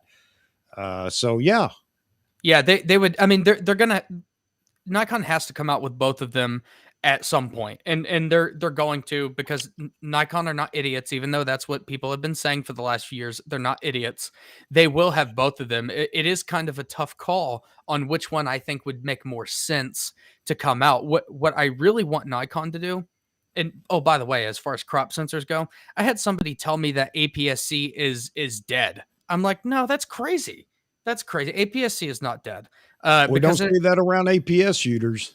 well, it's I don't want it to be dead because I know for a fact that there are pro photographers that they get all of their use out of what we just talked about, but also I want to see beginner priced cameras again from Nikon. I want people to be able to get into the Z mount for at least the D5000 kind of price point, or honestly, no, let's just say the D3000 series. Like I started into photography for like $450 and I fell in love with photography. And I worry that if they can't find a way, and they will eventually, because as technology gets older, it becomes easier to produce and it just goes down in price.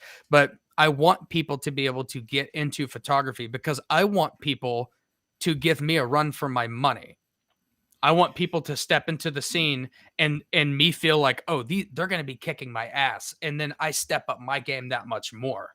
Yeah, Like I want people to get in and learn for less than $1,200 or whatever. this kind of segues into a comment by Terry. So, folks, so you know, it's one of the things about this channel I want to be clear about. We're not going to, pick a topic and stick to it until it's dead and then nobody wants to hear anymore. The whole point here is to have a channel where we can interact.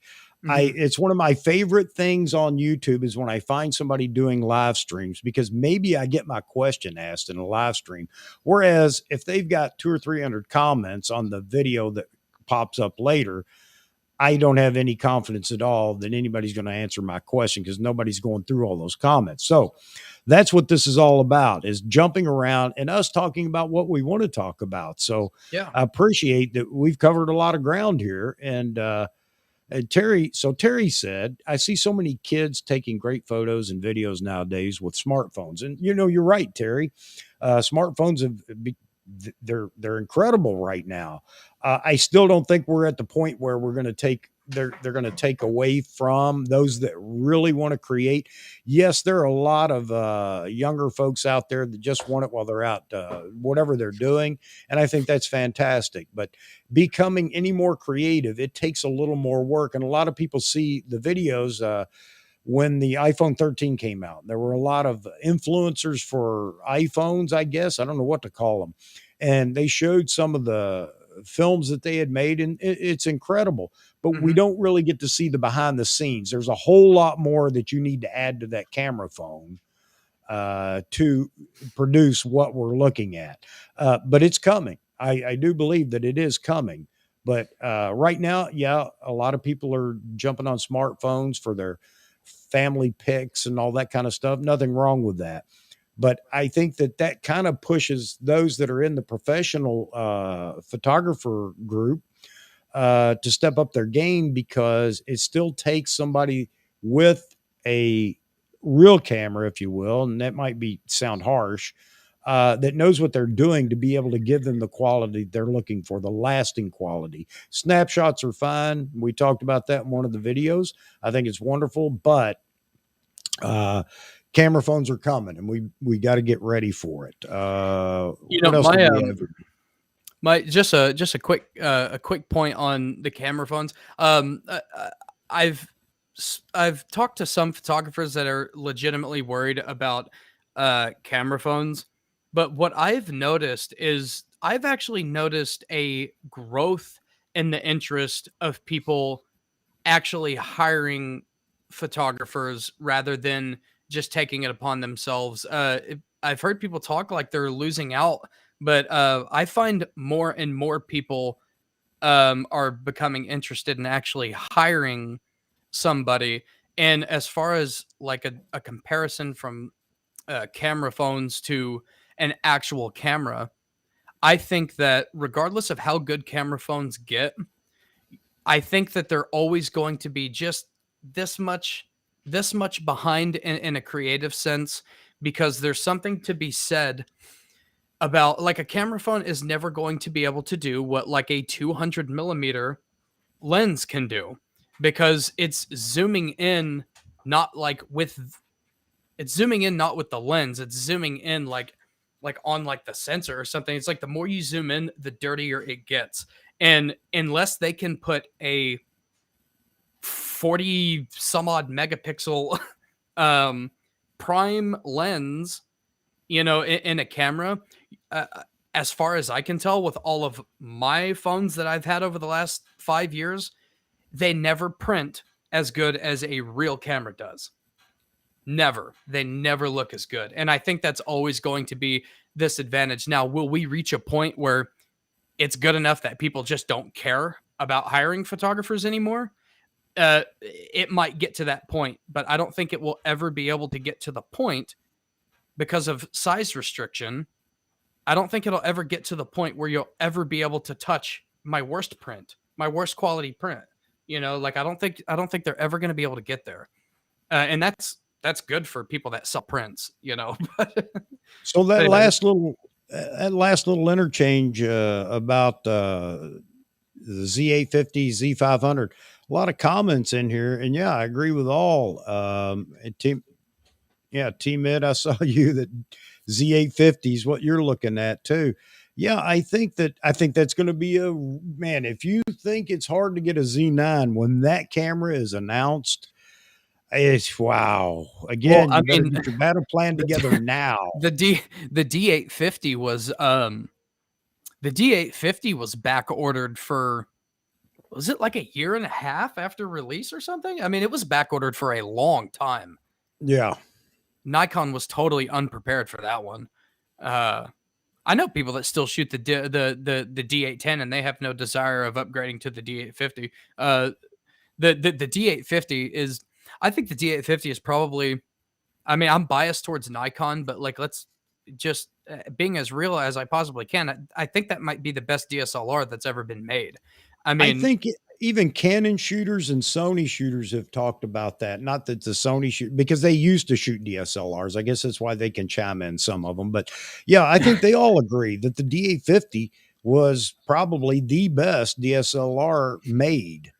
yeah, it's not even a jack of all trades. It's like a master of all. Like, I mean, Yeah, it does wildlife extremely good because the autofocus was really good on it. The portraits are beautiful.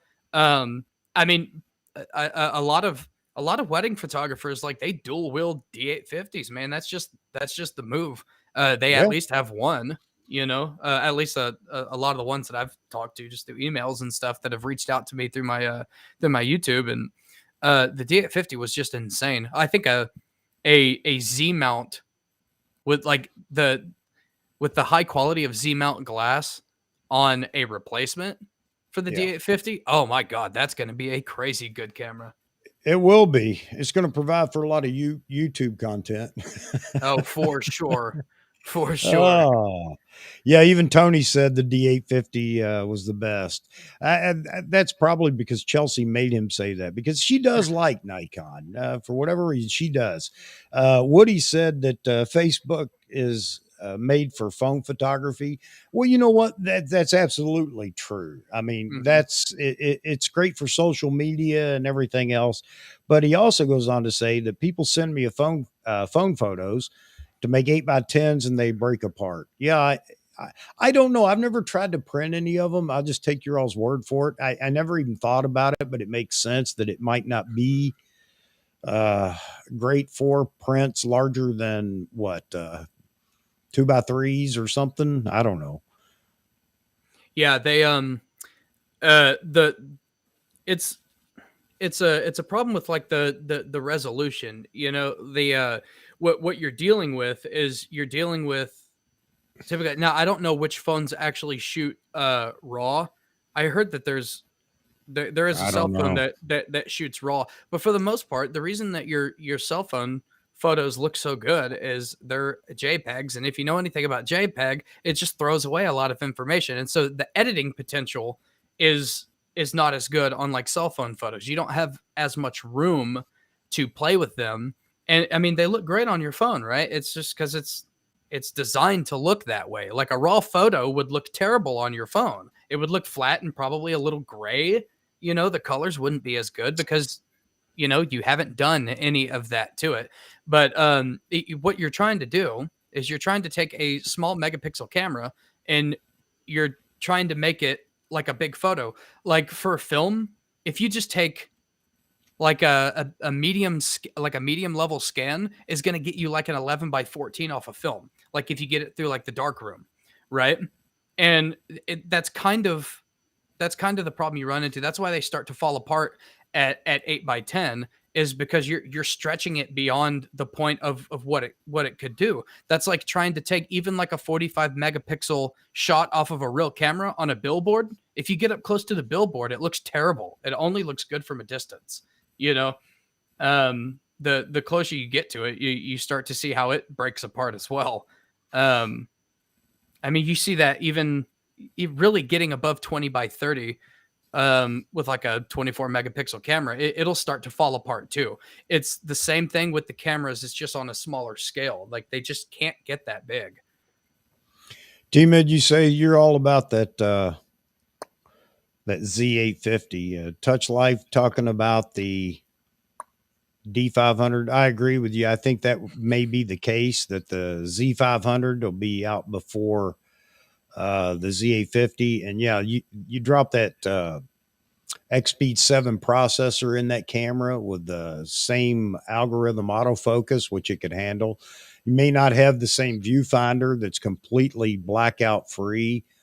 You won't have the same video uh, capabilities, but still, for an action photographer, especially birds in flight and wildlife photography, yeah, man, that would be something. And you know, I don't know. There are a lot of mixed feelings out there, but if you could do that with 33 megapixels, vice 24, maybe not go all the way to 45 or something, Mhm. man, that'd be a camera to a lot of people would go crazy over. Especially Yeah, with that all the excitement that has come with the Z9, people that are like, God, I wish I had it, but not at $5,500, but I still want to be able to shoot that kind of speed." Oh man, that would be an insane. There would be a lot of hype with that, I bet. what will be interesting to see what is to see what the Z850, we're just going to go ahead and call it the Z850, not the Z8 or whatever, Z850. That way we know exactly what type of camera we're talking about. But it will surprise me if the Z850 has all the video capabilities that the Z9 has. And I'm going to say this because of the problem with cooling or overheating. You know, the Mhm. Z9 being the larger body. And again, I use this term all the time. Maybe Nikon found some secret sauce that helps to cool. I know it's physics, you can't beat physics, but maybe they found a way to help prevent overheating and it doesn't take the larger body to do it. I don't know, but it's going to be interesting to see what happens. Obviously, it may have a shorter 8K limit than the Z9 or even 4K 120, but that would be okay. I mean, who's really shooting 2 hours straight 8K? I'm not because I'm not buying 4 terabyte cards to put in the camera. I mean, if you think about it, that's like shooting a feature length film in one take. Yeah. And nobody Yeah. does that, you know? No, you're absolutely right. Most things are segmented. For even for video content providers that are the creatives, you're right. They're not shooting one take videos. So I don't think it'll be a problem. Now, if you run into like 5 or 6 minutes, it's beginning to overheat, which I know the Canon R5 had in the beginning. I think they've helped it along. I don't think it's as bad as it was, but that might be a limit that you just can't overlook. But yeah, you're right. But who knows what the Z850 will have in it? But I think they have to go the whole mile on that camera with the blackout free shut or viewfinder and things like that. And what we might see is a higher definition viewfinder than even the Z9 coming out in the Z850, only because they've had time to continue to develop that possibility, and it may come out in the Z850. So that's going to be an interesting camera to see. I know I see a lot of people talking about it here in the chat. The question is though, what's going to come first? The Z500 or the Z850? If Nikon's got them both in development right now and they can punch both of them out at the same time, make it a D5, D500 moment, that would be fantastic. And you're going to please everybody, Nikon. And you may get some people that do then decide maybe I got to look at the possibility of jumping to Nikon. And I'm not saying that for bragging purposes, but obviously, the more camera sales Nikon has, the more innovation there is, and the better off we Nikon shooters are. So, Yeah, anyway, I want to see I want to see all these things drop. I'm actually I'm kind of still like running it through my head as I'm listening to you and like reading these comments. It's like it's interesting to think like which way they would go, and part of me wants to like I know there would be a huge demand for the Z500, but at the same time, would they release it next with the Z9 just being released? Because maybe from a business standpoint, the people that really want the Z50, if they hold out, or the Z500, if they hold out on the Z500, maybe that gives them time to save a little bit more money and just get the Z9. You You know? know, you're absolutely right. But I think that maybe Nikon's going to bank on the fact that the majority of their Z9 sales are going to come out of the pre-orders and the quick orders soon after. Hmm. And I know that they expect, okay, then it's going to slow, no doubt about it. Because a lot of people, and they know it from comments and all these YouTube videos and forums and everything else, they know that the majority of the people are waiting for that Z850. Yeah. So a Z9, I mean a Z500, I don't think kills sales for the Z9, and I don't think it hurts the Z850. So, but who am I? I'm not a financial It's it's kind marketing of wizard.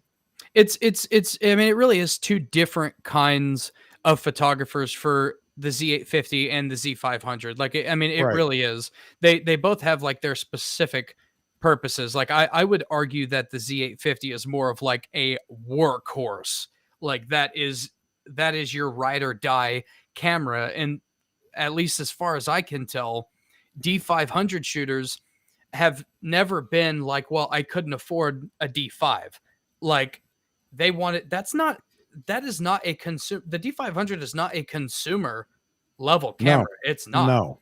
That's a workhorse specific thing. It doesn't do like everything as good as the D850 did, but it did have its benefits that certain people like really do require, you Well, the know? one thing that Nikon has going for them too is there can never be any doubt about the robustness, weather sealing, and everything about their cameras. Even the Z6 and Z7 are, compared to some brands, are bulletproof. I mean, physically. Hmm. So yeah, but the D500 took it up to another level. Of course, it was right in line with all the pro body cameras, whatever they are, being the D850 and the D5, D6. So you're right; it does move it into a category that's just above it. Yes, it's crop sensor, but it's still above the D7100s and or whatever. So Hmm. I agree. And Terry just dropped their Z9, Z850, Z500, and boom. You're absolutely right, Terry. That's definitely nothing to sneeze at. And you may see some of the influencers have to change their opinion about Nikon and not talk so nasty about Nikon. Nikon money is in lenses, absolutely like any other manufacturer, but I still will say that cameras help drive lens sales. I have Yep. no need for a 600 f4 if I'm shooting on a, D3500. Yeah. Yeah, it helps, but the bottom line is they go hand in hand, but they will definitely sell more lenses than they ever do camera bodies. You're absolutely Hmm. right about that. Give me one Uh, second. I'm gonna go grab a drink real quick. I'll be right back. all right. So yeah, I agree. Saw something today. Let's see, B&H on the Z9 having the largest pre-order for camera for them. Yeah, you know what? Grays of Westminster said the same thing, and I think it's happening at all the shops. I think people got smart and started looking around for options to purchase not just the Z9, but any new camera that comes out. Amazon's going to be a nut house getting a camera from Amazon. And again, we go back to it just depends on how many camera bodies they actually have produced when all the shipping begins. And I'm kind of worried about that. I mean, if not, so somebody correct me here if I'm wrong. Nikon never confirmed that it was 3,500 bodies a month, or did they confirm? And if they did, man, again, we're not going to see a whole lot of cameras spread around the world here. Um, Z9 is smashing sales, yeah, and Nikon and I talked about that. We predicted it would be that way, and everybody kept saying no. But the Z9 brings the opportunity for people to just push a little further to get that if they want to, and it has every capability that can be provided right now in a mirrorless camera. So yeah, it was bound to the pre-sale or pre-ordering on it was bound to go through the roof. I But a didn't lot of I people didn't think said it would no. be I didn't think it would be the 40,000. I figured it would be pretty high, but I wasn't banking on 40,000, which is the number that I heard. And as far as what you said about the 3,500, I think that came from, I think that did come from Nikon. They said that they were their quota that they were aiming for was 3,500 units a month. Okay.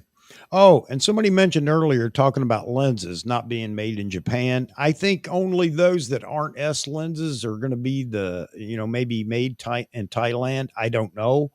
But even in from the executive from Nikon, they're going to retain the manufacturing of lenses. He didn't say which, but I'm guessing it's all the high end lenses are definitely still being made in Japan. He confirmed that. Okay. So, I think that that's not an issue. It's a non-issue, and for me, it doesn't matter anyway. Nikon's Yeah. quality control is going to be all over wherever they're made at. Yeah. So I'm not worried about that. I know a lot of people, maybe it's nostalgia. It's got to have made in Japan on it. I don't know. Doesn't bother me. If it Here, performs, I'm okay. yeah, that's a point that needs to be made. You know, like on the 51.2, that's a $2,000 lens, and it's not made in Japan. But Nikon, if people, I'll agree when people say that Nikon is old school, and they're a little arrogant. Okay, Nikon is a little Absolutely. arrogant. They think people want Nikons because they're Nikons, and that's not the case. But um, Nikon being old school and being arrogant, you made a really good point that they are not going to. At least I've shot almost every single Z lens that has come out, and not one of them, they may feel kind of cheap. I've said that in some of my videos. Some of them do feel kind of cheap, but they don't perform that way. They don't look that way in their image quality, and they're not like garbage plastic materials. If there's plastic on it, it's pretty robust, like thick feeling plastic. Like I get it, dude. Everybody wants like a metal, like a metal lens that will far outlive Well, you. It, Like I it, get it's it, it, but it's that funny doesn't though, mean Zach. It's funny though, they complain about the weight. It's again back to we've got to disregard physics and everything else to give people what they want. If you make it Mhm. lighter, then they don't like it because it's that new thermodynamic plastic that they use, which is fantastic. Yeah, Uh, if they made all metal barrel lenses, then it's so heavy and they're supposed to be lighter. So I don't think that and Nikon probably doesn't care either. They probably don't yeah, worry about. I mean, it's going to be a half and half thing. Half the people like the metal or heavy, chunky, which I do. Half yeah. the people like the lightweight, and I like that too. But I'm not. I'm not wrapped up in if 8 ounces is going to stop me from taking a photo. You know what? I need to quit. Yeah. You know So what? anyway, Get a freaking monopod then. Like, y- like yeah. if you have a problem with weight, get a monopod. You're never going to make anybody happy. But the point I'm getting at is regardless of where it's made, the where it's made doesn't matter. It's what the company will allow out of their QA is what matters. I could tell you right now, I want to see more American made products, but the fact of it is American made products just aren't that good right now. Oh, Okay. that's a boy. That's a heated discussion to get into. You're absolutely right, and I don't want to Yeah, stop you. Go ahead. because whenever I'm not shooting photography, I'm a musician, right? And I started off playing guitar, and I have owned four Gibsons in my life, and not a single one of them would stay in tune because Gibson's quality control is horrible. And on the flip side of that, Fender guitars, some of them are made in America, some of them are made in Mexico. The ones that are made in Mexico are really good quality because Fender has better quality procedures than Gibson does. And so Nikon just happens to have a really good QA procedure. And so I don't care where it's made. I was iffy at first because I mean Japan is it's like Germany. Like Germany and Japan are just notorious for making good products. Like they're just notorious for making good products. But I learned a lot with the Z system that it doesn't matter where it's coming out of. It's the fact that every single piece of gear that I have gotten has worked flawlessly. No issues, no internal funkiness, no weird sounds that scare me, nothing. It's all good. It's all impeccable. Um and I've been shooting the Z system now for 3 years and I haven't run into any issues yet. And so to me it's just not a good argument. Like where something is made is not a good argument anymore. Like it's really not.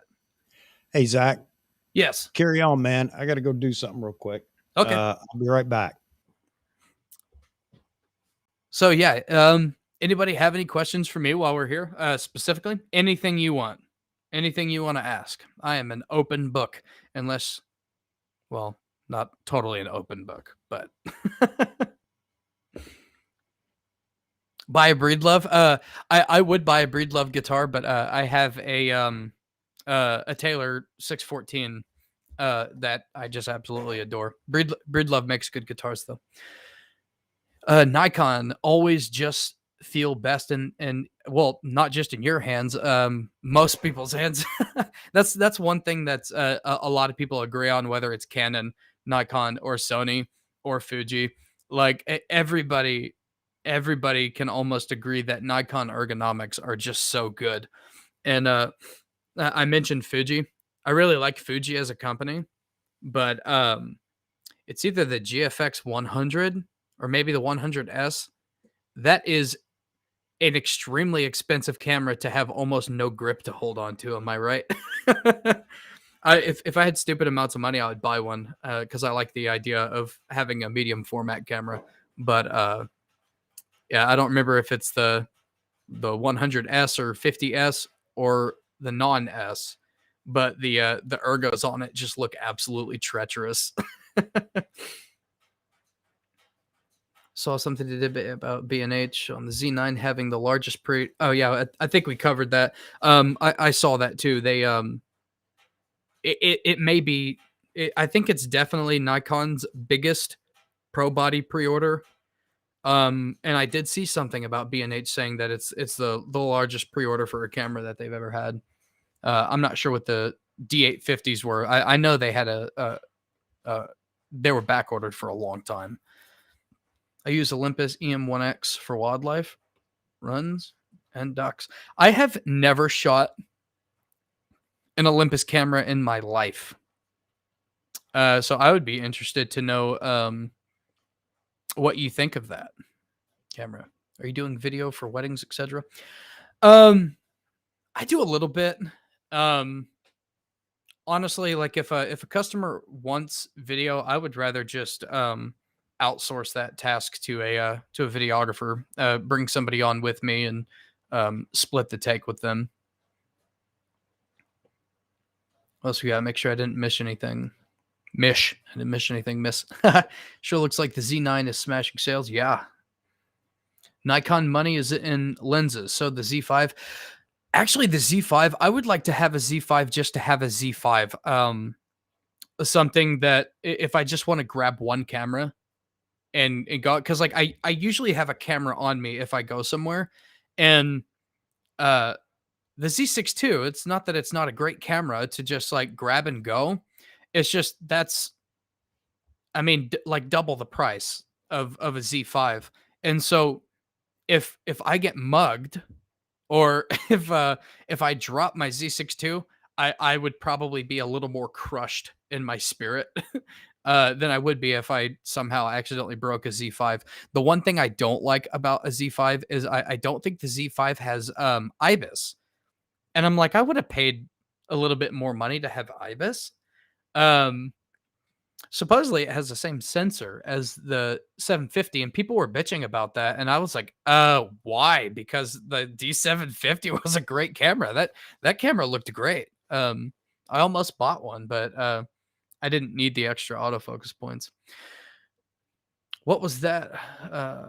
44 Coke you were drinking? Wife's favorite drink? Wife's favorite drink every day. I don't know if you're asking what my wife's favorite drink is because I'm not married, but this is a Diet Dr Pepper. Um, I jump back and forth between caffeine-free Diet Coke and Dr Pepper, and I only drink soda in the afternoon. I drink water and tea all day.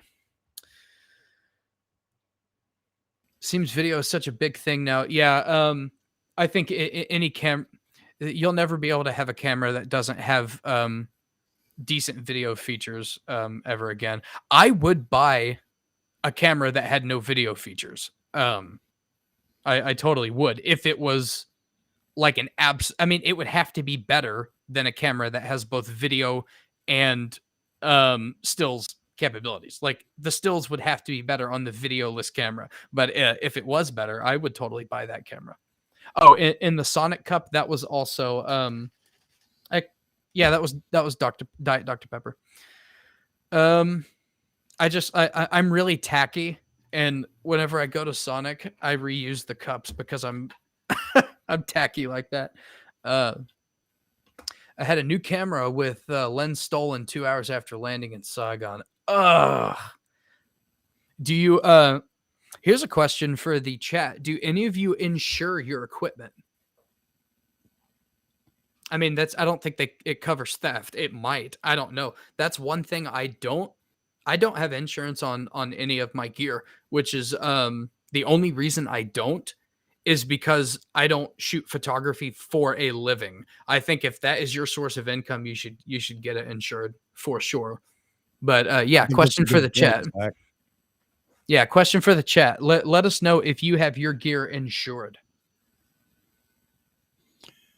The only thing I have is homeowners that isn't, obviously doesn't cover everything, but I can't go anywhere with the cameras. And it's not just that. If you're shooting professionally, you need the business liability insurance that goes along with that, because I actually had somebody trip over a computer cord that I was using in a hotel once.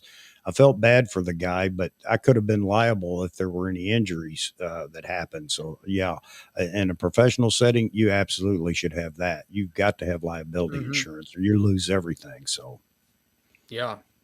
Also, something just while we're on protection, self protection. If you guys ever shoot, I don't know what everybody shoots. Terry mentioned that he shoots wildlife, obviously, but you should do a little digging if you never have into the laws surrounding photography, because a lot of people will argue that they have a lot of rights. Um, and actually, the laws, for the most part, are mostly in favor of photographers. And so I think it's a really good point. I'm not the person. I'm not the person to like ask, like off the fly, because I haven't reviewed in quite a while. But you should know what your rights are as a photographer, because I've been doing this 7 years, and I can promise you, if you don't work with a lot of like individuals, you will come across those people that try to like dick you around, right? For like no reason. It's the same kind of people that go into a restaurant, enjoy their meal, and complain about it for a discount. Those kind of people exist in this world. Crappy models, crappy clients. You should check out what your rights are as a photographer, because you have a lot more rights than you may think you do. yeah, that's a good point. And I want to segue into another question here, Zach. How many people copyright their photos? I mean, legally copyright. Go to the copyright office. I don't I'd like to even. say I do, but I don't. And you have specific rights if you actually load your photos onto, I don't know what media now that they use, but there was a great episode on B&H Mhm. about that, and there are specific laws that apply to images that have been actually copyrighted. As long as you own the photo the minute you click the shutter, that is true, but you have limited use of those photos. Or if you use those photos, you have limited legal background to battle somebody that's using that photo illegally, meaning they didn't ask for permission or anything else from you. So that's one of the things. And I'll tell you right now, I don't. But then again, I'm not in the business of photography. So just so you know, it's not expensive to have them copyrighted. I think in the seminar that I saw, the two gentlemen were actual attorneys, and they handle a lot of uh, photo clients, and they were talking about specifics. It's something to look into if you're shooting and want to use those photos for something specific or anything else that I have copyright in the metadata in on all my images, but that Mhm. only goes so far. So that's something you need to look into if you're a professional shooter, especially like wildlife photographers. People will steal those photos in a heartbeat Yeah. for magazines or digital magazines and things like that, and it's really hard to get compensated for it unless you have actually copyrighted that photo or those photos. And they suggested once a month uploading them onto, I think then when I saw it, uploading them onto a DVD or something, you send them to the US Copyright Office. So this applies to America. I don't know what the laws are where you are, Nikon, or others that may not be in the US, but send them in. And once you send them and they receive them, then that's it. You're good. You can go to court and fight anybody over use of your images outside your permission or payment or whatever. So just something else. Yeah, my recommendation for that is I don't remember what it's called. There's an organization in America. I don't know if it's all over the world. It's like the Photographers Association or something.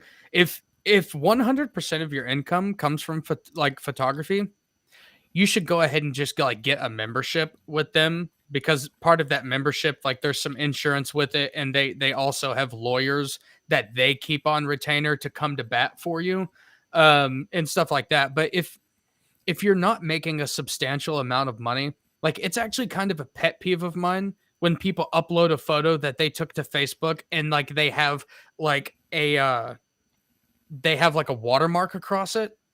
I was like, that's like, what are you doing? Like, I I mean, never it's watermark a Facebook. photo. It's ridiculous with I don't. Photoshop and everything today.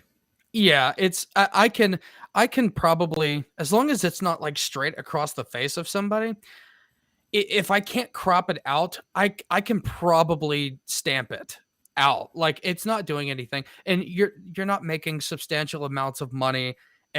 Odds are somebody's not going to steal your stuff anyway. But It's a if marketing thing, if yeah, anything, and it's not a yeah, great marketing tool for some because nobody likes seeing that crap all over the photos. yeah, but if 100% of your, let's just say you're lucky enough that 100% of your income or a substantial amount of your income is coming from like selling prints, then you should probably go the extra mile to make sure that you're like taken care of. But like me, I don't hardly sell any prints. In fact, since I've started my website, nobody's bought one. And that's fine. That's just it's just there. That's more like for me. Like I reached that point of my website, like because I've been working on it for a while. If you have a lot of money coming from your photography, you should go the extra distance. But other than that, like if you're I mean, if you just really don't care, like there was a situation with Tony and Chelsea Northrup where somebody stole the cover photo from Stunning Digital Photography, which was a picture of Chelsea Northrup. They stole that picture, like some Chinese company or something, and they were stamping it all over products and shit. And so, in that kind of situation, yeah, you better start like lining up some lawyers, and you better have that protected. And they did everything that they were supposed to. That's a funny story. You should go. I'm not like I don't follow their channel or anything like that, but that's a pretty funny story. But they make enough money from like what they're doing that if they're not insured, if they don't have like some kind of legal help that that they could go after at any point, then that's a little crazy. But most people aren't at that level, and so don't ruin your photo with a gigantic watermark. And if it's going to cost you a ton of money to get something like copy, I don't know how much it costs, but if it costs a ton of money, you probably don't have much to worry about. So Woody, I have the same thing. All my camera equipment, all my Nikon gear is loaded into the Nikon uh, database, which is good because I see it as an opportunity to prove ownership if need be. And at least I can keep track of serial numbers that way. Uh, and I'm terrible about that kind of stuff. Uh, and Terry says that you own the copyright as soon as you snap the shot. You're absolutely right. You do. However, you have limited legal opportunities for reimbursement and everything else. Mm-hmm. See, several people say that they have it embedded in their metadata, and as I do. And actually, anything that I was posting on Facebook for a friend, I shot a lot of events for him, not for money, just for fun of doing it. And anytime one of those photos comes up, it's got that piece of metadata under it, copyright, my name, year, which helps. But again, it doesn't guarantee you full compensation for illegal use or whatever. That goes back to Terry at the bottom of the comments here saying copyright gets very expensive if you copyright every image. Absolutely. And again, the attorneys that were talking about this said, the best uh, process for doing this is once a month, load up everything that you want copyrighted. And they said that they just basically load DVDs with every image they've taken and send it in because it doesn't matter. As long as it's at the copyright office, if you have some reason to fight someone over use of your image, it's there and it opens up more legal opportunities for correcting the problem, whatever it may be. So Mm-hmm. it's it's good info. I just bring it up because I remember seeing that. Again, I don't do it. And Lord knows how many photos I've taken, over the years. But I keep saying, I guess I'm going to do it, but I haven't done it yet. However, if you're really good and you have photos that are just amazing, and if you want to protect yourself from illegal use, then that's definitely something you should do. Even if it's not every photo, but all the photos that you deem precious or whatever, make sure those get into the copyright office. So enough about that. Unless you guys want to carry it on, just wanted to bring it up. We were talking about insurance. I think it goes hand in hand. Yeah, for sure. Yeah, you should do. Like I said, if you depend, I don't depend on my photography, but if you depend on your photography, you might as well just pull out all the stops. You know, Yeah, insurance. absolutely. I remember somebody asking them if you're working a job and you're contracted to provide them with, and whatever your contract reads, maybe you give them all rights to the photos you take because that's what they paid for and that's what you're going to give them. Then should they be copyrighted? And their advice on that was yes, because if in fact you run into a problem with that contract or with the people, non-payment or whatever, you still have some legal options available to fight that. So I don't know. It's best to find, to kind of research it. But most of us that are in here, at least right now, probably don't have that need. I'm not speaking for you. I mean, a lot of people are just like me. I know, Terry, you said you're retired now. So you used to have a studio and that's when you had insurance. And that's definitely a good plan is if you have a studio or even if you're renting a studio, because I know a lot of people that I follow and that follow me are doing that, renting studio space. I don't know how the insurance works for that, whether they're liable, you're liable, but if a model gets hurt on a shoot, then you need to make sure you know your legal uh, rights as to who's liable for it because you don't want to lose everything over somebody twisting an ankle and that becoming a big issue. So just something to think about. Richard Prince, okay. I'll write that down. I'll look him up. Is he a photographer? Is he or is he like a lawyer? Since that's the conversation we've been having, or who's who is Richard Prince? I haven't heard that name. What else? Any other questions for me while I'm here? I will Hey, answer Zach, anything. Yes, sir. before we do wrap this up, I just want to say thanks very much for short notice coming on. You Yeah. added a lot of life to the live stream. Again, that was my intent. My dad always said, um, "You don't have to be smart, son. Surround yourself with smart people." So, so that's my intent with this channel, to bring others in to talk about it. And again, being live, it's an opportunity for everybody to ask a question. And just so everybody knows, I'm still working on. I have the phone. I just need to get another line, and we're going to add another dimension to this. Not only can we have guests in here, but there's going to be a phone number that you can call in and ask questions directly to the guest, me, or anybody that happens to be in here. That's coming real soon. I'm going to really try to make this well-rounded, keep it as fun and informal as I can, and maybe I'll start doing some research for some of these questions that I get. Right now, I'm just having fun. So again, Zach, thanks for coming on board tonight. Yeah, I for really sure. appreciate it. Yeah, it's been a good time. Took screenshot of celebrities' Instagram images and added some text emojis and sold them. What? Wow. $90,000. Mm. Here's the thing. I'm not saying I would do this, but in the realm of $90,000, you're risk you're you're risking you're risking this not being a court thing, and you're risking this being a prison thing. If you you rip somebody off for 90 grand, you may have a hitman on your trail or something. You ripped me off for $90,000. Oh man. I don't know if you guys remember it, but what's her name? The music phenom. She's still very, very popular. Started in country, went into pop and everything else. Anyway, one of the photographers in the pit one night was shooting. Of course, she's really strict on, which most artists are, very strict about who gets in the pit, how long they can be there, and all that kind of stuff. For all the rock and roll photographers, they can tell you about how that works. Ovography, he could probably tell you. But anyway, somebody shot a photo of her. Oh, what's her name? It's not And she Taylor Swift, used, is it? that's it, the Taylor Swift incident, where she used one of his photos. I don't know what for, whether it was promotion, album cover, what.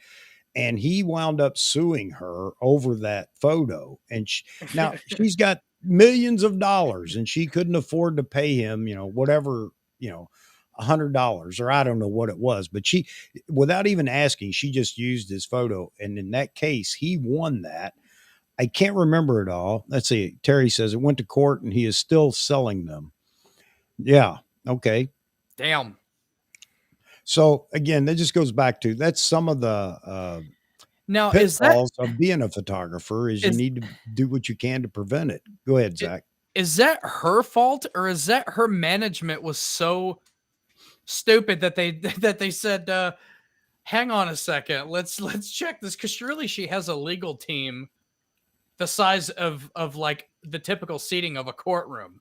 You would Like think so. who thought that that would be a good idea? Like, yeah, oh, yeah, we could just do. Is it sheer arrogance that he won't mind because I'm Taylor Swift, or is it like, did her marketing team just say, yeah, let's just do this?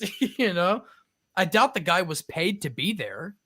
You know, Yeah, it's like all the pit photographers. I mean, as I remember, and Terry, you may remember more about this than I do, but you get so much time in the pit. Usually, it's a number of songs, and then you move, you're moved out, and the next group of photographers come in.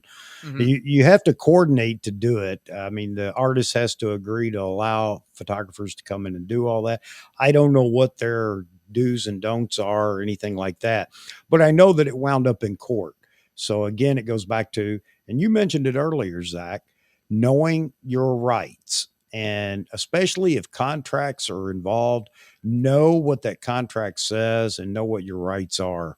So, right. And yeah, there's actually nothing wrong with the contract dictating that you relinquish your rights to the photos. that's not like an uncommon thing. It's like you don't edit them, you shoot them, you deliver them, and they do what is appropriate for their thing. My only suggestion for that, and I haven't done contracts like that. I've just looked into the kind of things that like you should do, should that offer ever come. If that kind of offer comes to me, it's going to cost you more money for me to relinquish my rights over these. Like it's going to cost you more money because retaining like the ownership of it is important to me. And if that's also important to you, you shouldn't you shouldn't feel like they're ripping you off by suggesting that in the contract you relinquish your rights, and you shouldn't feel bad for letting that have some kind of effect on your negotiation, because that does matter to some people. It doesn't matter. Yeah. Perfect example, whenever I shoot family photos, I don't I don't have any interest in maintaining the rights to those photos. I may ask if I can put one of them up as like an advertisement, and they're always like, "Yeah, that's totally cool," but I don't need to print it. I have a printer, and I can charge for that, and I can make money. But I also like, you know what? Here, nobody's gonna ask. They don't ask for printing rights paperwork anymore anyway. It's like, just take it. Just take the thing. You just take the rights. I don't care. You know, that's just me. But that doesn't have to be you, you know, Yeah. at all. I shot 4 AMA motocross nationals. I'm sorry, 5. And I wasn't under contract by them to shoot it. It was me shooting under their contract of a timed release and where they could be used. And then after a certain period of time, then I was released from it and whatever. And that's because they had their contract photographer that was shooting and releasing as the races were happening, just like the Olympics and all the Olympic sports shooters. But, you know, I knew what I could and couldn't do. Um, that's one of those things that you have to look at. And back to your point, Zach, about you can shoot under contract and relinquish all rights to the photos. And I understand why, if it's a family or a wedding or something, you know, I'm not going to use these for my own financial purpose. But Hmm. you bring up a good point about, can I use one or two or this or that or whatever for promoting my business? I think that's fantastic. But a lot of people don't understand, and this is where you really, if you get the opportunity to shoot something that's going to be used globally, how many publications is it going to be in? How many? What's the number of the publications that it will be used? How many times over?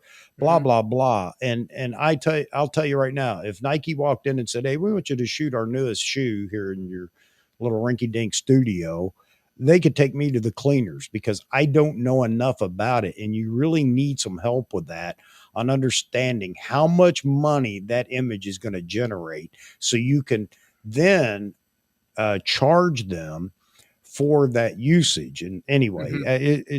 there's a lot. This is a rabbit hole you can go down for hours. I don't know enough about it, but I do know that because I did have not an opportunity. Somebody asked me about it, and a photographer did help me out and say, "Well, you need to find out where it's going to be used, how often it's used, blah blah blah." And there's even a time limit that you can apply to it. After a year, it's no longer usable or whatever. But there's a lot of information out there. I think PPA, what is it, Professional Photographers of America or whatever, Yeah. if you join them, they have a lot. You can go in. They have a lot of learning about that kind of stuff. So it's all good to know. But this is all for the pros. I mean, I say Yeah. pros, but those that are making a living with their photography. And not just that, but even the part timers. You know, you're shooting a weekend wedding or something like that. Even, you know, there are a lot of guys out there that are treading on thin ice, that are trying to get into photography, trying to build a business. And on the weekend, they're shooting a wedding, and they really, you know, some are just doing it on a whim for cash payment. Um, and I'm not going to complain about that, but what you need to make sure is that you protect yourself. Somebody gets hurt at the wedding and it can be attributed to the photographer. Guess what? You just lost everything you have. And Yep. and in this sue happy world that we're in, it's just not worth it. That cost for insurance or liability insurance and things like that is just an absolute must. And you can take a chance and say, well, it's never happened to me, and then it does. And then there goes everything you have. So that means establishing a business as an LLC or a S corp or something like that, which is another conversation that could go on forever. But if you don't have that and the ability to protect yourself from your business, man, you're taking big chances. And it may sound crazy, but again, somebody trips over your light stand, guess what? You're liable for it in most settings. So throwing all that out there, and take it for what it's worth. But I would say investigate yourself before you wind up in that, man, I didn't ever think this was going to happen. Yeah, I mean, when we're living in a world where a woman can sue and win against McDonald's For because hot the coffee. caution hot coffee was on the bottom. Like, if you can get away with that, then somebody can easily say, this photographer told me to pose right here, and I got stabbed by a branch, and I Yeah. want $50,000, and I'll settle outside of court for 30 grand. You might as well just sell all your equipment because it's, I mean, Yeah. what small time photographer has 30 grand laying around, you know? So, I can't remember. It was a few years ago, or maybe more than a few. The wedding photographer that was photographing the trash the dress for a bride, and she drowned. And I don't know how that came out, but I would hate to be in his shoes. I mean, there's no good ending to that. Um, I don't know if it cost him financially or emotionally or whatever. So I'm not saying you don't take chances, but you got to make sure you're financially covered for yeah. those type incidents. And I don't want to get into the drag me down, talks, but and I'm sure not the person to ask all the pertinent questions to. So it's really just a, man, don't take a chance. Go check it out I, yourself beforehand. uh, to get away from the doom and gloom a little bit, I actually shot a. We're gonna scare everybody away with all these with all these lawsuit, Yeah. but I shot I was a guest photographer. I didn't take any money or anything. I didn't have anything to edit, and this photographer that lives in the area, she asked me if I wanted to come out and shoot a maternity shoot with her, and I was like, yeah, sure. Um, so I went out there, and the mother to be, I'm not joking, was like 16 months pregnant. She looked like she could give birth right now. Um, and the area that we were in, there's like a small waterfall, and for Kansas, it's a big deal, but it's really just a small waterfall. And stepping down to it, there's tons of like giant rocks, and everything is off center. And this mother to be was she was in flip flops, like I said. I mean, nine months pregnant. Like, she could have given birth at the photo shoot. And this photographer, I wasn't setting up any of the poses or anything like that. I was just shooting. And she wanted to get some pictures by the waterfall. And this 9 month uh, mother to be was like stepping on these rocks real slowly, and she was in flip flops. And I was thinking to myself, oh my God, if she slips, I don't even want to be here when this happens. I was like incredibly, incredibly uneasy with that. And that's not a shot that I would have gone for. But like, just being there, I'm like, oh God, if something goes wrong, they're gonna come after both of us, man. Like, that was a pretty scary few moments, but yeah, it's just Hey, a little Zach, side funny story. Yes. let me shout to, yeah, Woody, you're still here. I've got your photo. I want to drop this photo in here real quick. Woody was kind enough to send it, and want to show everybody. It's a beautiful picture of a hawk. This was in his backyard. I want to be honest, or honest in my word. I told him I was going to pop it up here tonight. So hang on just a second. Here you go, Woody. You'll have to tell us in the chat what settings were and whatever. But there All you right, go. good shot. Ooh, its Yeah, I think eyes. it. The Yeah, the it's beautiful. the saturation on the eyes is really good. I told him I would drop it in this next live stream. Yeah, it's beautiful, man. Yeah, that's a nice shot. And it's nice when you have things like that drop in your backyard for you and say, "Here, take a picture." Right? You don't have to travel to be a wildlife photographer. So, yeah, good on you, man. That is a beautiful photo. I don't know if you've That's a had good it shot. printed, but I would. It's Yeah, that's a good definitely shot. crisp. Good job on that one. Would you shoot it with? A falcon? I don't know. I don't know what it is. It kind of It's a it's a cool if bird. I'm gonna rub my crystal ball. I got my eyes closed. Everybody can see. I want to say that that might be a Fuji. Well, let's hear it. What is it going to be? Bum bam bum bum bum bam bum. Give the latency a minute here for him to actually type it in there. Beautiful bird, though. It's the decisive moment too. The perfect pose. 7100, V 6'3". 100. I Yeah, got that one wrong. I said Fuji because it's it's Peregrine got Falcon. it's got a little bit of a more of a cool tone to it, which is kind of typical of Fuji stuff. Yeah, man, that's D7100 is a great camera, man.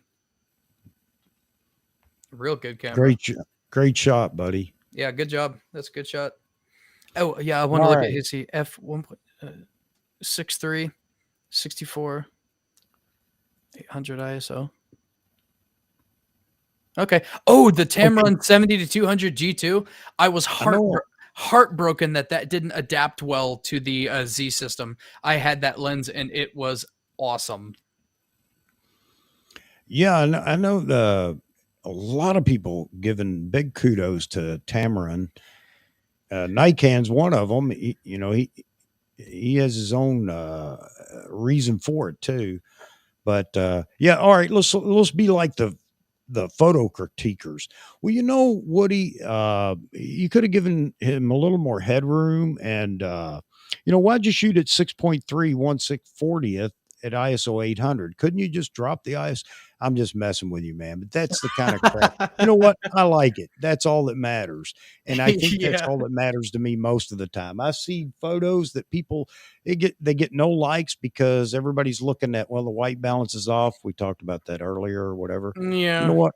I like it. If I like a photo, if it catches my attention, guess what? That's a great photo. That's I'm not something looking at the technical crap. something that I started off my photo career watching a lot of Frono's photo. And something that I've always noticed, and I don't want to talk shit on other YouTubers, even though I do it in my personal life a lot, because I'm frustrated with all of them. But Jared Poland's photo critiques are really harsh, really, really, really harsh. And he's always like, "Well, why'd you do it this way?" And I don't like this, and this appears to have been cropped, and blah blah blah blah blah, and it's over edited, and it's this, that, and the other, and blah blah blah blah. But if you buy all of my Fro packs, My my all throw of pack. Yeah. you buy all the Fro packs, that would have been that's definitely not over edited, you know. Yeah, exactly, man. His photography, I'm not gonna say it's terrible, but it's nothing to write home about or anything else. But It's yeah, yeah, which is what I hate is somebody that's critiquing a photo and you look at some of their work and go, whoa, wait a minute. yeah. Yeah, are It's you critiquing it on what you wish you could do, or are you talking? anybody, and Uh, anybody can make their edits look like Jared Poland's. Now yeah, his he has some stuff like the photos the photos that he took of his mother when she was dying. That shit is yeah, real. That's really powerful, and it is. that's really good photography. But like the whole like the Bernie Sanders thing, if you take those pictures and you jack up the contrast and make it black and white, play with the colors a little bit, That's his style. Yep, And yep. that's He about it. likes contrasty photos, no doubt about Yep. it. But then again, I do, maybe not I to do that too. level. I do too. I have a huge, and on my YouTube channel, I made a preset pack, and I was gonna try to sell it, and then I just took it down because I felt like I was ripping people off, because you can literally find all of that for free. And You can. Now I'll say this about it. I'm not buying them either, Zach, but I will say this, that for some people, they find a style and look that they like, and they want to buy the whatever pack that somebody is selling, so that they can do the short keystroke and a couple of swigs, and bam, you're there. I Mhm. think that's fine. I think that's fine. But then again, man, I can edit a photo uh, 5 times over, have 5 different looks, and I can't decide which one I like best. I I do the exact same thing. In fact, the photos I was editing before we hopped on this live stream, I actually shot those. That was the last bodyscape shoot that I shot with my D610. And so that was about four years ago, I think, maybe 3 years ago. Um, and I've edited those. I've edited them specifically for printing. I've edited them in a way that most would consider like over edited. I've edited them in a subtle way. It just turns out that they look good in different styles. And whenever I don't have anything fresh to edit, I do that all the time. I go back and I edit things in a way that I hadn't edited them. You know, um, as far as like the presets go, if people want to buy presets, I mean, you do whatever you want to do. I just always I tell newbies that I think it's really important for you to learn how to make your own presets. If you want to buy like a preset pack and then tweak them and then find something that's yours, because one thing that I absolutely hate is the trendy editing. Like, I don't know about you, but Instagram ruined orange and teal for me.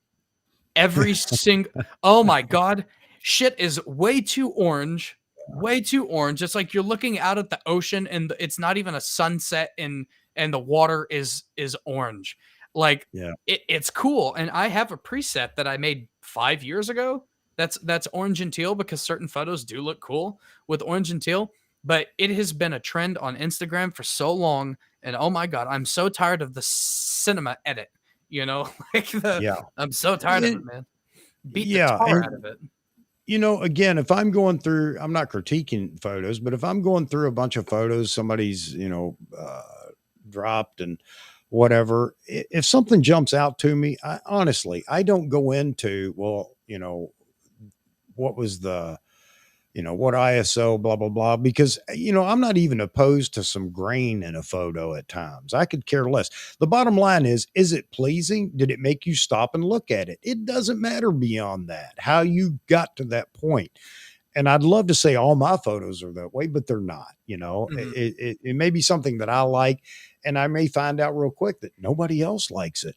But the other thing I was going to say is you start, and this may be contrary to anybody that's getting advice on starting a business or whatever, but I do believe you edit the way you want. Yeah, And if people come to you based on your consistency of that edit, then guess what? They're going to like what you provide for them. sure. And it's probably the easiest way to get through this. It's when you start catering to everybody's desire. And I'm not saying don't do that, but I just can't imagine me doing that. Like, you want what? Well, here's a photo and I want to show you, this is, I don't want to go through the process of trying to figure out that style, how I have to shoot to get that, or whatever. If you came to me, it's based on what you saw that I was doing, and I expect that that's what you expect to get on the other end. So, Yeah. that's just me. Real quick though, Woody, yeah, I've been praying for you guys, man. I know that you posted a few photos that have been provided to you. Wildfire is no joke, and I hope that they can get that under control. So you got it, brother. Yeah, No problem there. I will keep your family and everybody else up there in my thoughts. Actually, my family lost our home in Hurricane Katrina. That is an incredibly terrifying situation that those people are in up there. And so yeah, I'll keep you in our thoughts down here in Kansas. Yeah, yeah, Terry, you've gone through it, man, with your house up there. So, Zach, you may not know it, but Terry was in the what's it, the once in 100 year flood that went on up there. His house was an island for a while, and then he felt the wrath of it and wound up flooding him out. So, That's tough, man. I've been there, man. That is a that's nasty, man. That's nasty. I remember when that was going on, man. That was insanity. you know what? I can't believe we still have 6 people in here. Right?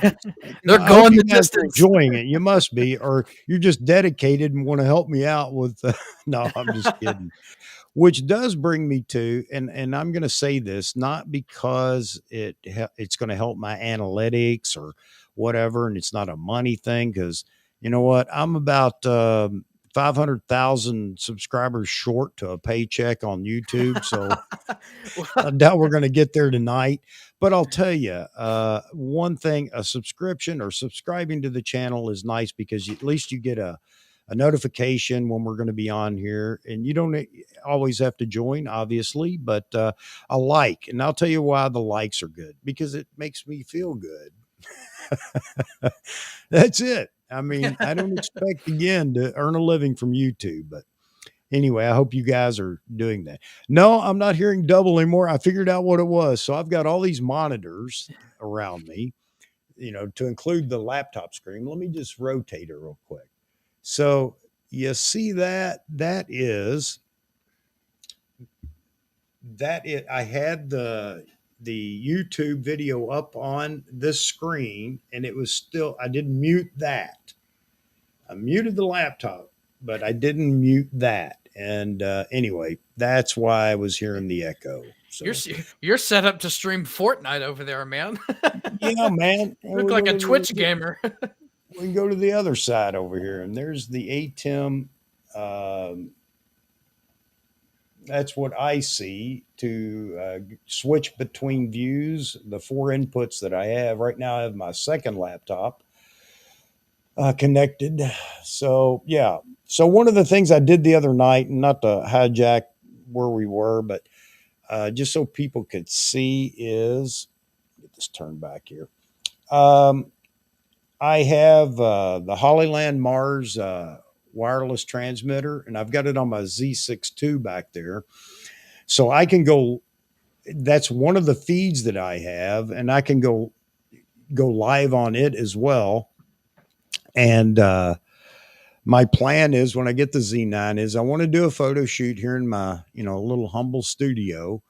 And I'm going to use the Mars 400S mounted to the Z9, and you can actually see what I see in the viewfinder on the LCD when I'm in the photo mode. So everybody can see the settings. Everybody can make suggestions. Hey, try this, try that, and you get to see it live. There is no I have to tell you. I mean, you see what I see. Very cool. And we're going to try doing some of that. I really like that thing. I bought it on a whim. It was on sale. Like anything I buy it before I need it because it's a great deal. And then it sits until I figure out, oh, let me use this. Right. But it's really a neat little device. And, it's pretty cool. Being able to do that, I think, is really great for a live stream. So anyway, that's a plan here down the road. Got a lot Yeah. of plans I have for a my giant channel.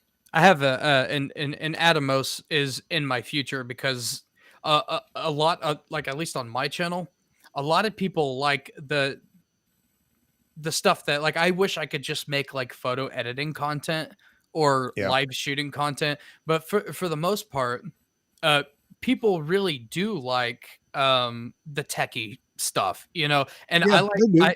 I like doing that stuff, but like I don't buy stuff that I'm not going to use, and so I can't just like buy a lens just to review it and then and Right. then never use it again. And so I want to get an Atomos, that way I can, because right now, like, all I do is I tell people, yeah, the autofocus is really fast and zippy, but like I want them to be able to see that, and Yeah, unfortunately, exactly. Atomos Atomos is kind of, they kind of screw you around a little bit because you think you can get into having an Atomos for like $500. No, it doesn't even come with batteries. It doesn't come with batteries or a charger or a cable or anything. I Like, was telling my stepson the same thing. He's wanting to get another camera now and blah, blah, blah. And I said, well, it doesn't end there. no, no. And it becomes it can be a money pit. And I mean, you're gonna get a camera, and then you're gonna say, well, now I want this, or I need this, or whatever. And yeah, you're right. I've got a Ninja 5. It's mounted on top of the Z6 right here on a cage. Mhm. And yeah, I like it because it's just a monitor for me. Now I don't need it. I'm not recording anything. Not that I won't, but right now I'm not. So Mhm. you know, yeah, I got a lot of stuff that I use. I what am I trying to say here? I don't get total use out of it or for what it was made for. I have an expensive monitor. That's what I have. Right. I just wish that there was, in fact, if I had the tech know-how or the resources, a the problem with the Atomos is it is really, it's not designed to be something that you hook up to your camera to capture the EVF. It's designed as a Right. full-fledged tool for like videographers. And Yes. so if I had the tech and the know-how to have a simple capture card that you could mount on your hot shoe to capture your EVF, that would make tons of money for any. I mean, you talk about YouTube channels that would just pop up overnight, you know. Yeah. It's not set up for that. Real quick, I noticed Terry earlier said he can't stand fro. Um, I don't want to just like mindlessly talk shit on anybody else, but I actually have a personal story with Fro Knows Photo. So he had, I don't know if, I mean, I don't know if you saw the Bernie book thing that he was I putting out. saw I didn't see the Bernie book, but I saw he was talking about shooting Bernie and everything. And I got Right. to tell you, without getting political, I lost all interest.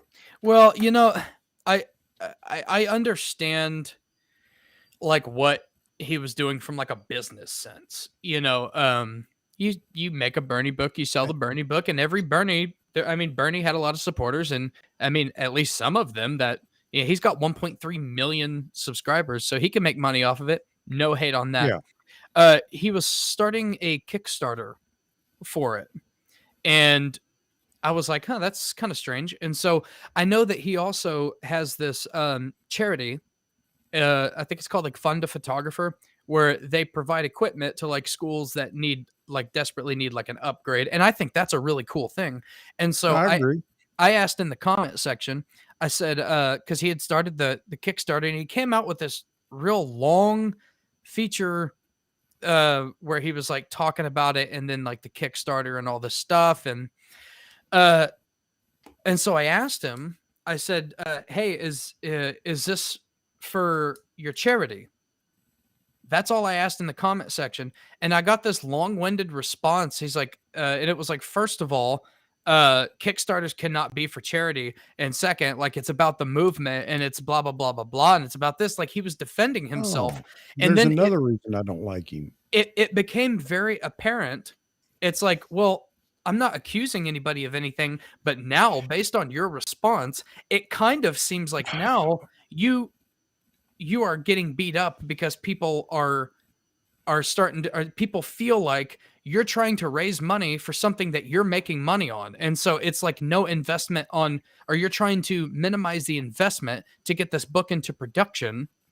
And then you are in turn going to sell it to people that both contributed to the Kickstarter. Maybe they get a discount, maybe they get first dibs on the lower edition, maybe theirs get autographed or whatever. People that helped with the Kickstarter get some kind of perk, and then the people that didn't help with the Kickstarter can still buy it at full price. And now that's the way that my mind is thinking now. It's like, why would you be, it could have just been like, well, no, they can't be for Kickstarter, and it's about the movement, right? It's about everybody that supported Bernie getting a piece of the fact that he went on this adventure on the tour. That's fine. But like his response was really rude, really douchey. And I just wanted to know because, like, dude, I'm not a Bernie guy without getting too political. I'm Hey, not a Zach. I'm not a Bernie guy, but I would help out if it was for that charity because I think that charity is cool.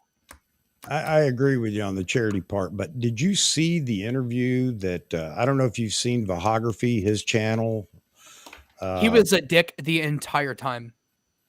yes, well, that's my point. Is the nice thing about some of the interviews that people do is you get to see what their personality is. And he's not just like that on his channel. What I gleaned from that, because he basically said it, this is who I am. And, Yeah. well, what do you do? Vahography's trying to be a great interviewer there. Not that he isn't, but, he asked me, what do you do for fun or whatever? Or would you go out and eat dinner if I came down or something along that line? And he was like, no, I don't, I enjoy just, being to myself or whatever. I don't know, but I learned that his personality isn't far from what you see on camera. And it's a Yeah. shame, because the guy early on, I watched him early on. I'll say Mhm. this, he definitely put the work in. I remember him in his For sure. grandmother's basement or wherever it was, on a little Yep. folding table, doing his, reviews and that. And I think all that was great.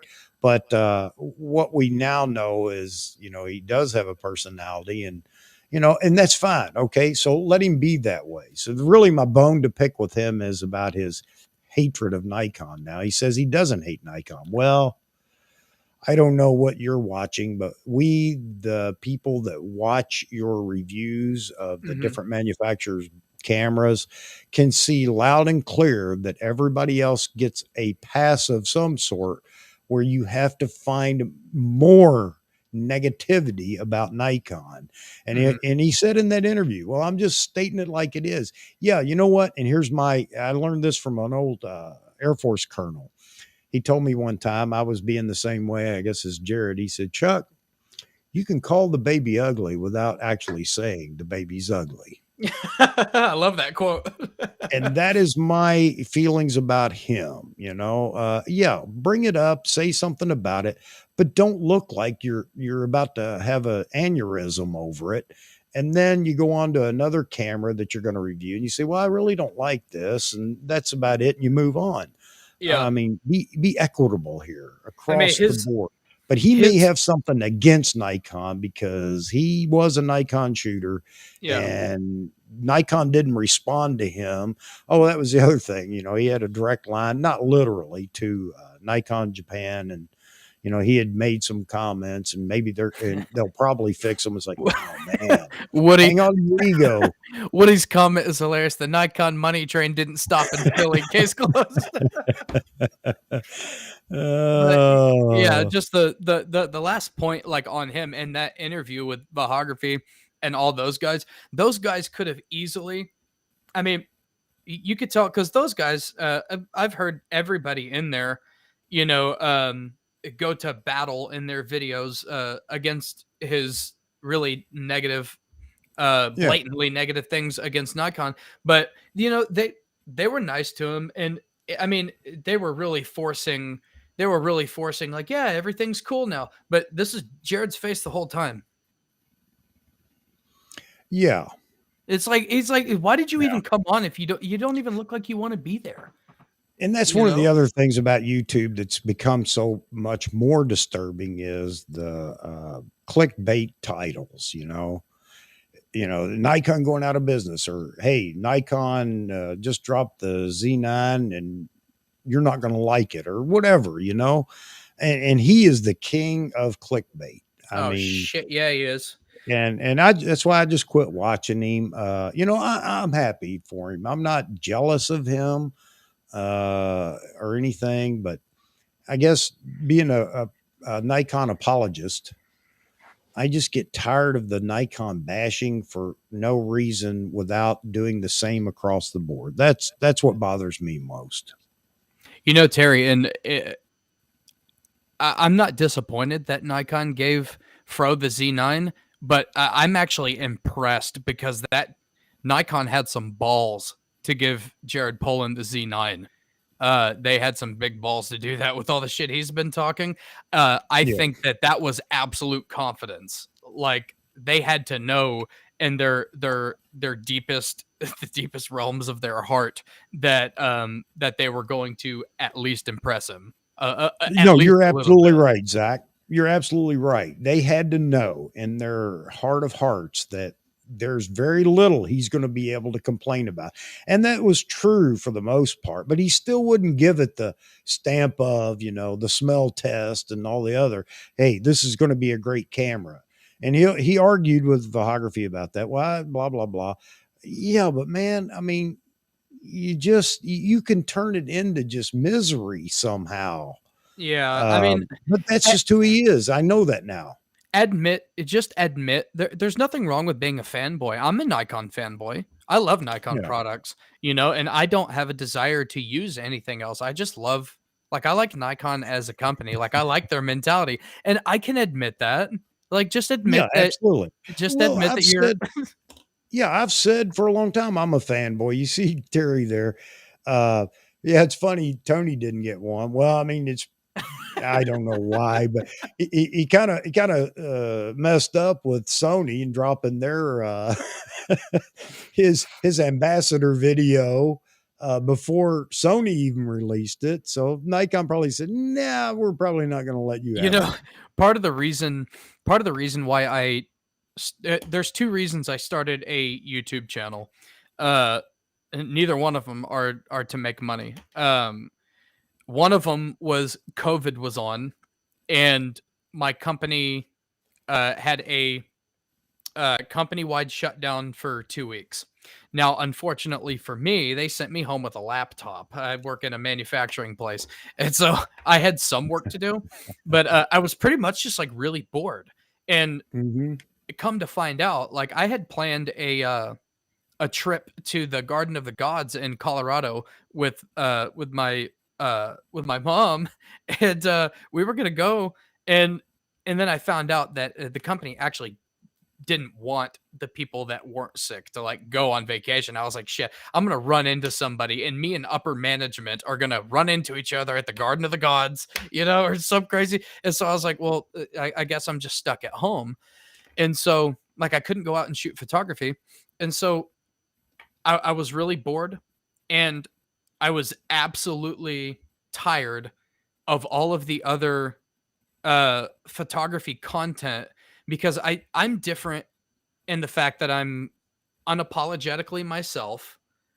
You can tell whenever I'm fired up and in a really good mood and excited on my videos.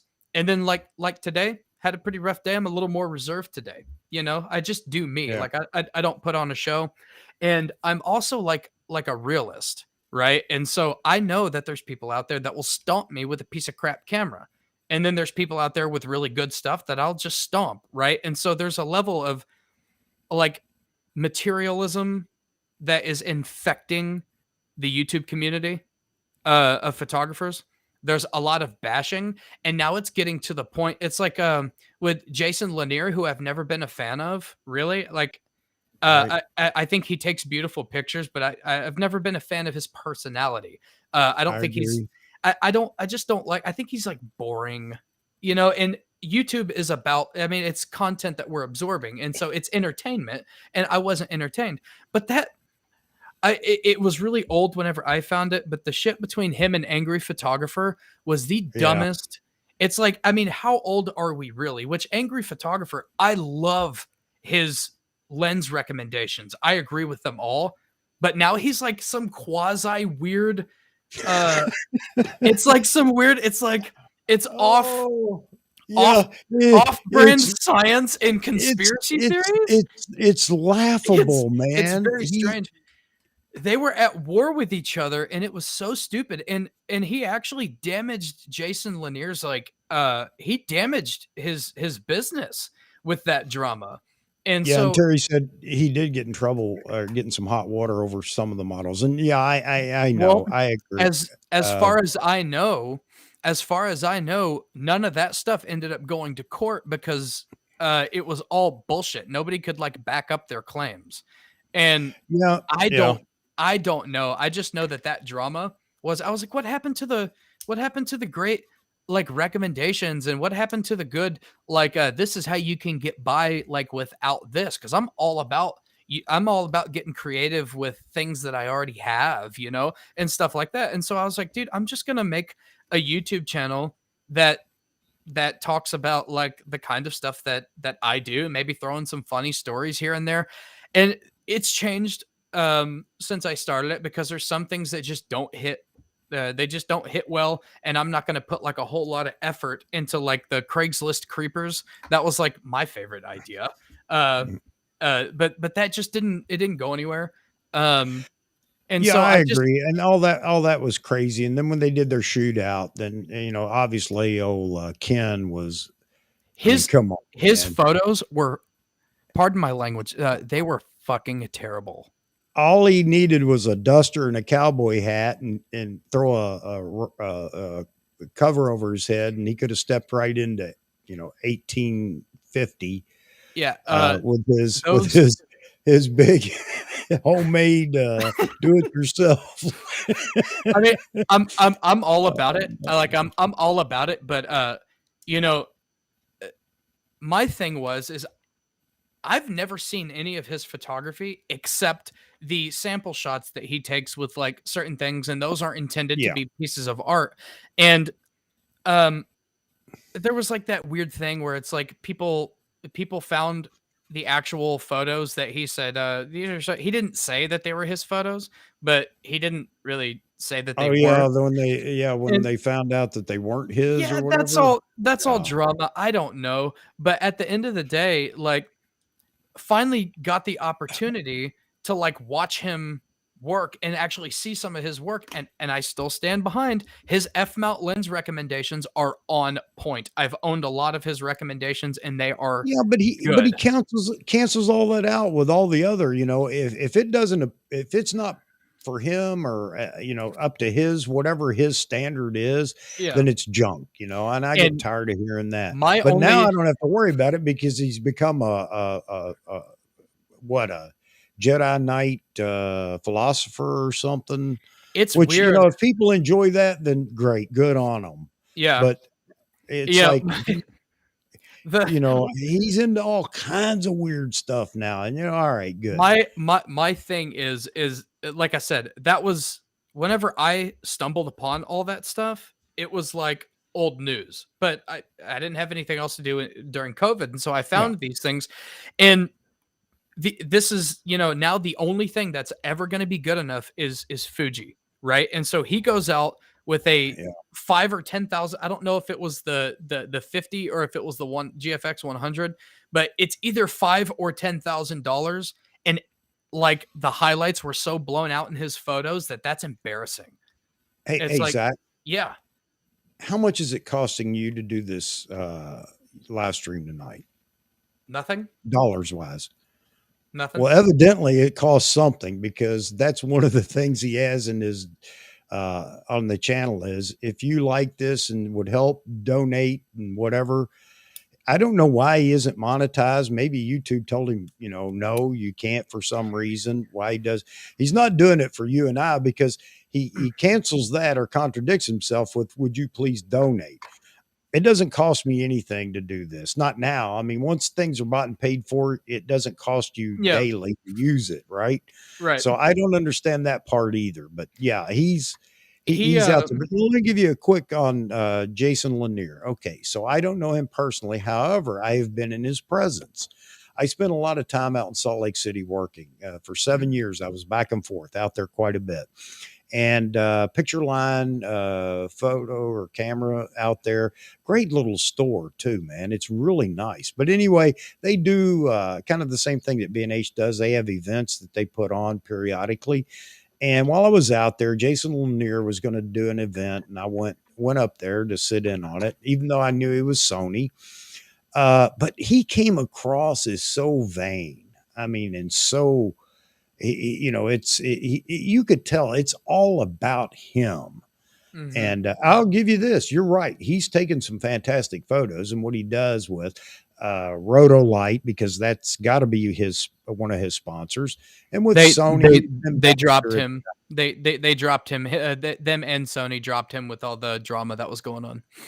Okay, so then, maybe it was a knee-jerk reaction on their part to drop him, but then again, who knows? But yeah, but just even talking to him, I walked up after, he'd done his spill and wanted to talk to him about it. And I asked him about how do you like the Sony camera? Man, the guy just literally verbally attacked me. Well, yeah, a lot of people, this is going to be the greatest brand. And, he asked me because I'm carrying my Nikon with me. So he sees my Nikon. And I guess he assumes I'm going to immediately attack him. Well, I'm not going to do that in the store there.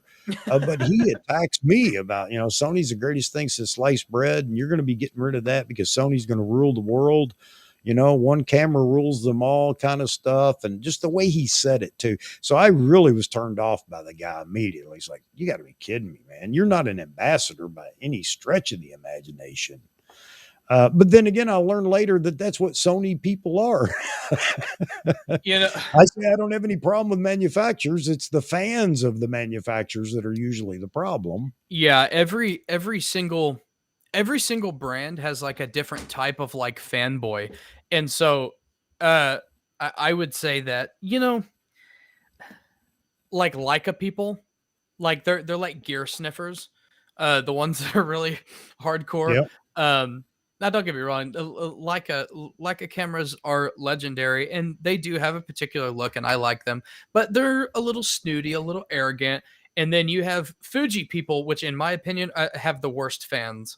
They really do. Like nothing. Like the angry photographer is the epitome of most like yeah, 100% Fuji. Now, Wichita has a lot of people that have like a Fuji and like a Nikon, or a Fuji and a Sony and stuff like that. So like we don't have like fanboys yeah, that carry Fuji, but like everybody on YouTube that shoots Fuji, man, they have the worst fans. And then you have like Canon people that their thing is like Canon has the best colors.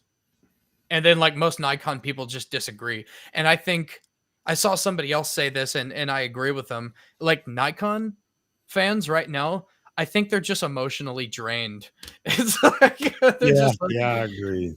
they're just like Hey, Woody, man, thanks for dropping in here. I guess we probably we probably could wrap over. up. I just realized it was 11:11. Yeah, yeah. So YouTube hates me because I do these long live streams that they got to turn around and place on my channel. But that's why I get no views after the live stream because people look at it and go, 3 hours? I don't think so. That's all So yeah, right. I violate every rule of having a successful YouTube channel, every rule. So that's okay. Maybe we'll build a following though of people that just want to get in here and chat. Maybe I get the phone started where people can actually call in and ask their questions and talk for a minute. I think that is going to help too. And That would be having a lot of people like fun. you, Zach, that have a lot of passion, a lot of energy, and it really helps carry everything and keep it all engaged. And that again was my intent. Yeah, you don't want to sit down and watch my 2 hour live streams with me trying to okay, twiddling my thumbs down here out of camera, Somebody but please ask a question for God's sake. yeah, and there's some great, Woody, Terry, Nikan, T-Mid. I mean, there's a lot of people that really help support me out, and they hang around as long as they can. Uh, There's a lot of engagement over here. That and actually Nikan is he's my favorite person in my comment section too, because yeah, he always drops in. He doesn't a couple of times, he's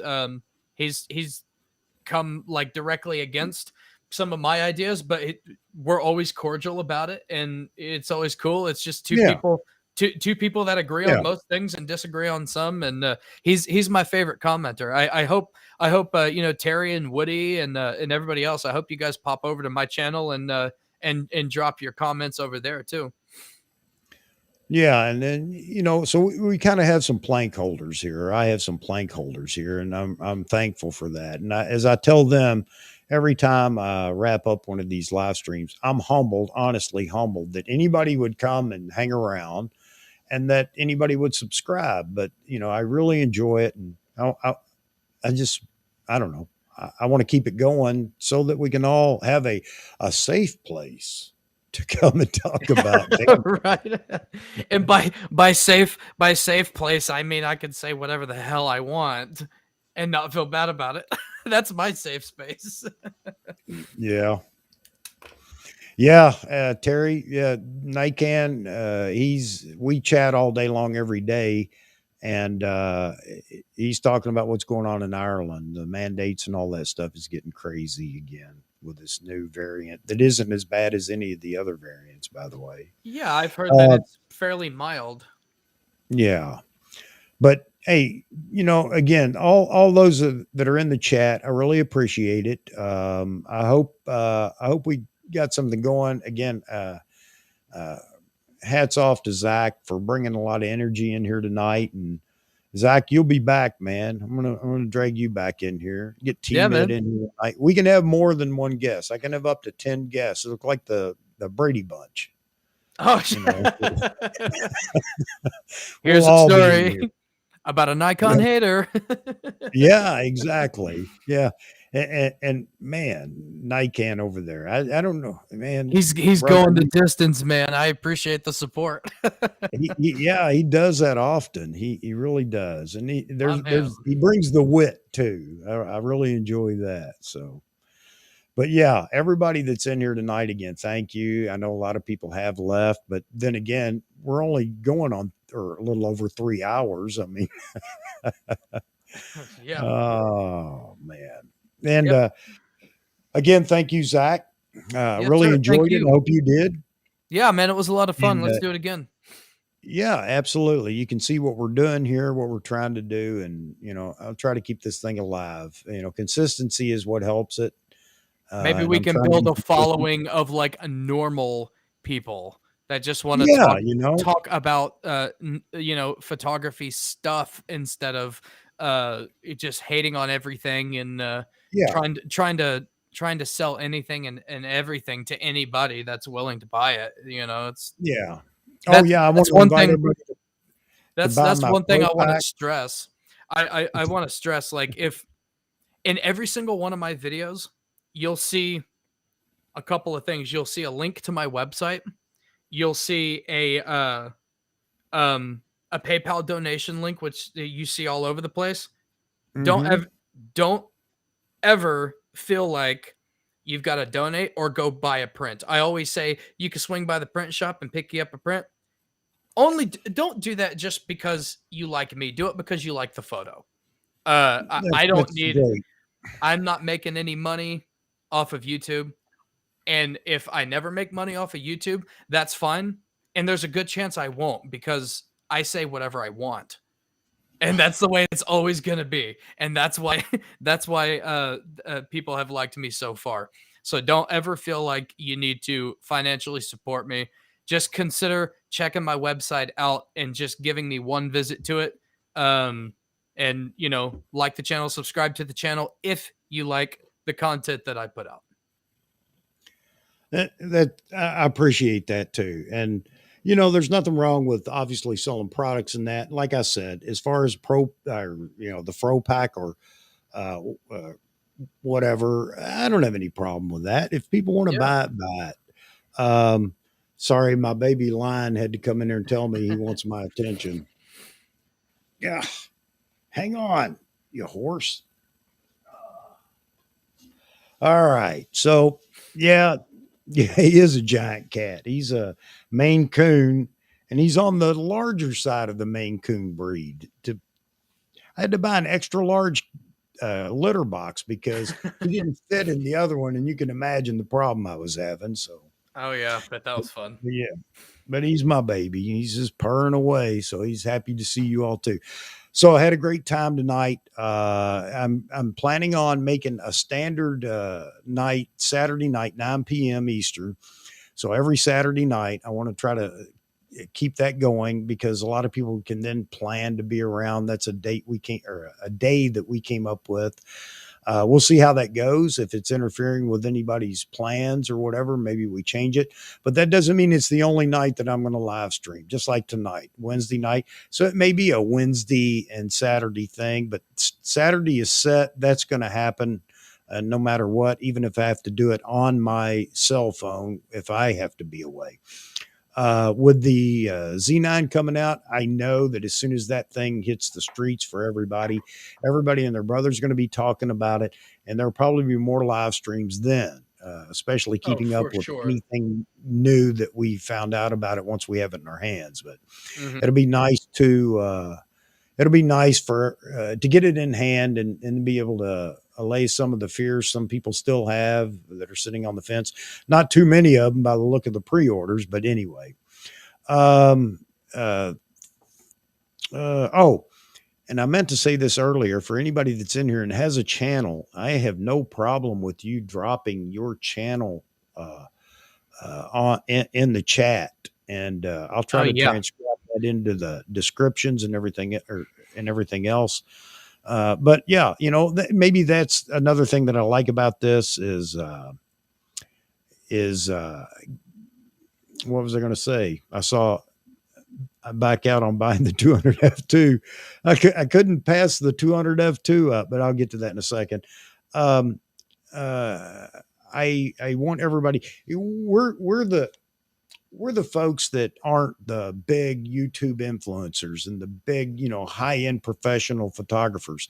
So I hope that that's one of the attraction of these live streams is anybody can get in here and not feel embarrassed about who you are, what you do, or whatever. Hmm. Because Lord knows I'm not a pro photographer because I don't earn a penny from it, and I'm still learning after all these years. So I hope you guys will come back. Those that want to drop a link to their channel are always welcome to do so. And we're going to do it again Saturday night. So I don't know who's going to be on. Maybe I'll talk Mr. Zack into coming back, but we'll see what happens. And thanks for being here, Zack. And thanks for Yeah. all you that dropped Thank you in. for having me, and thanks everybody for having a very engaging chat section. That's great to hear, and I do look forward to coming back and seeing everybody again. I had a lot of fun, and I think it's time for me to get some sleep now. All right. Oh, there's that comment. And that was BFS. Yeah. So you backed out of the 200 F2, still prefer the 3D pop from the 200 F2 and use your 51.2. So you're using the 51.2. Okay. Just as a better general purpose lens. Yeah. I like the look of that 51.2. I got to tell you, I really like the look of it. But you're right, though. There's just something. It's another one of those magical things. That 200 F2 is just magic if Yeah, you know that how to use it. the 200 F2 is it's up there with like I mean it's not my favorite portrait lens, but it's up there as one of like the better portrait. That 135 F2 AIS is a insanely good one too. Yeah, the 51 too, for what I do is definitely like way more versatile. Uh, but damn, I hope at some point for the Z system they will come out with a 200 millimeter prime that is as good as that 200 millimeter f2. Hey, BFS, I'll say this, man. My 200 F2 is not the first version. It is VR, but not the second versions, VR2 or whatever they call it. And I mean, it's just fine as far as image quality and everything. Obviously, it's same glass and everything, just different VR. But I love the lens. I too kind of kept an eye out, watched eBay for a long time, and kind of waited for it to come to me. And I couldn't afford the new price either. But I found one that was new old stock. For those of you that know what new old stock is, um, anyway, I bought it at a real good price. So, just keep your eyes open and it'll come along if that's something you really want. It's just not a lens you use a lot, but you'll try to find reasons to use it. Yeah, All right. it just before I go, patience pays with lenses that are hard to come by. It took me 2.5 years to find a Zeiss 35 millimeter f2 Distagon that was the condition that I wanted, because I wanted one as close to new as I could get, and I definitely waited on it, and man, it was worth it. I had a lot of fun with it. I had a lot of fun with it. So it will find you one of these days, man. You just got to check it, once a week or every 3 days or whatever. But you'll get it eventually, man. If you don't, if you want it bad enough, I'm sure you'll find it. Hey, Nikan, go get some sleep, man. I know that doesn't come easy for you, and don't want to keep you any longer. I'm going to get out of here. They say saying Same. goodbye is hard to do, and it's true, especially when you're having fun. But anybody that's we're down to 3 now. So anyway, folks, have a great night. God bless you all, and we'll meet again Saturday night for certain. We will see Thanks you for tuning guys later. Chuck, thank you in. so much for having me, my guy. You're welcome, buddy. We can chat more. Yeah, man. We'll see you later. All right. Bye bye.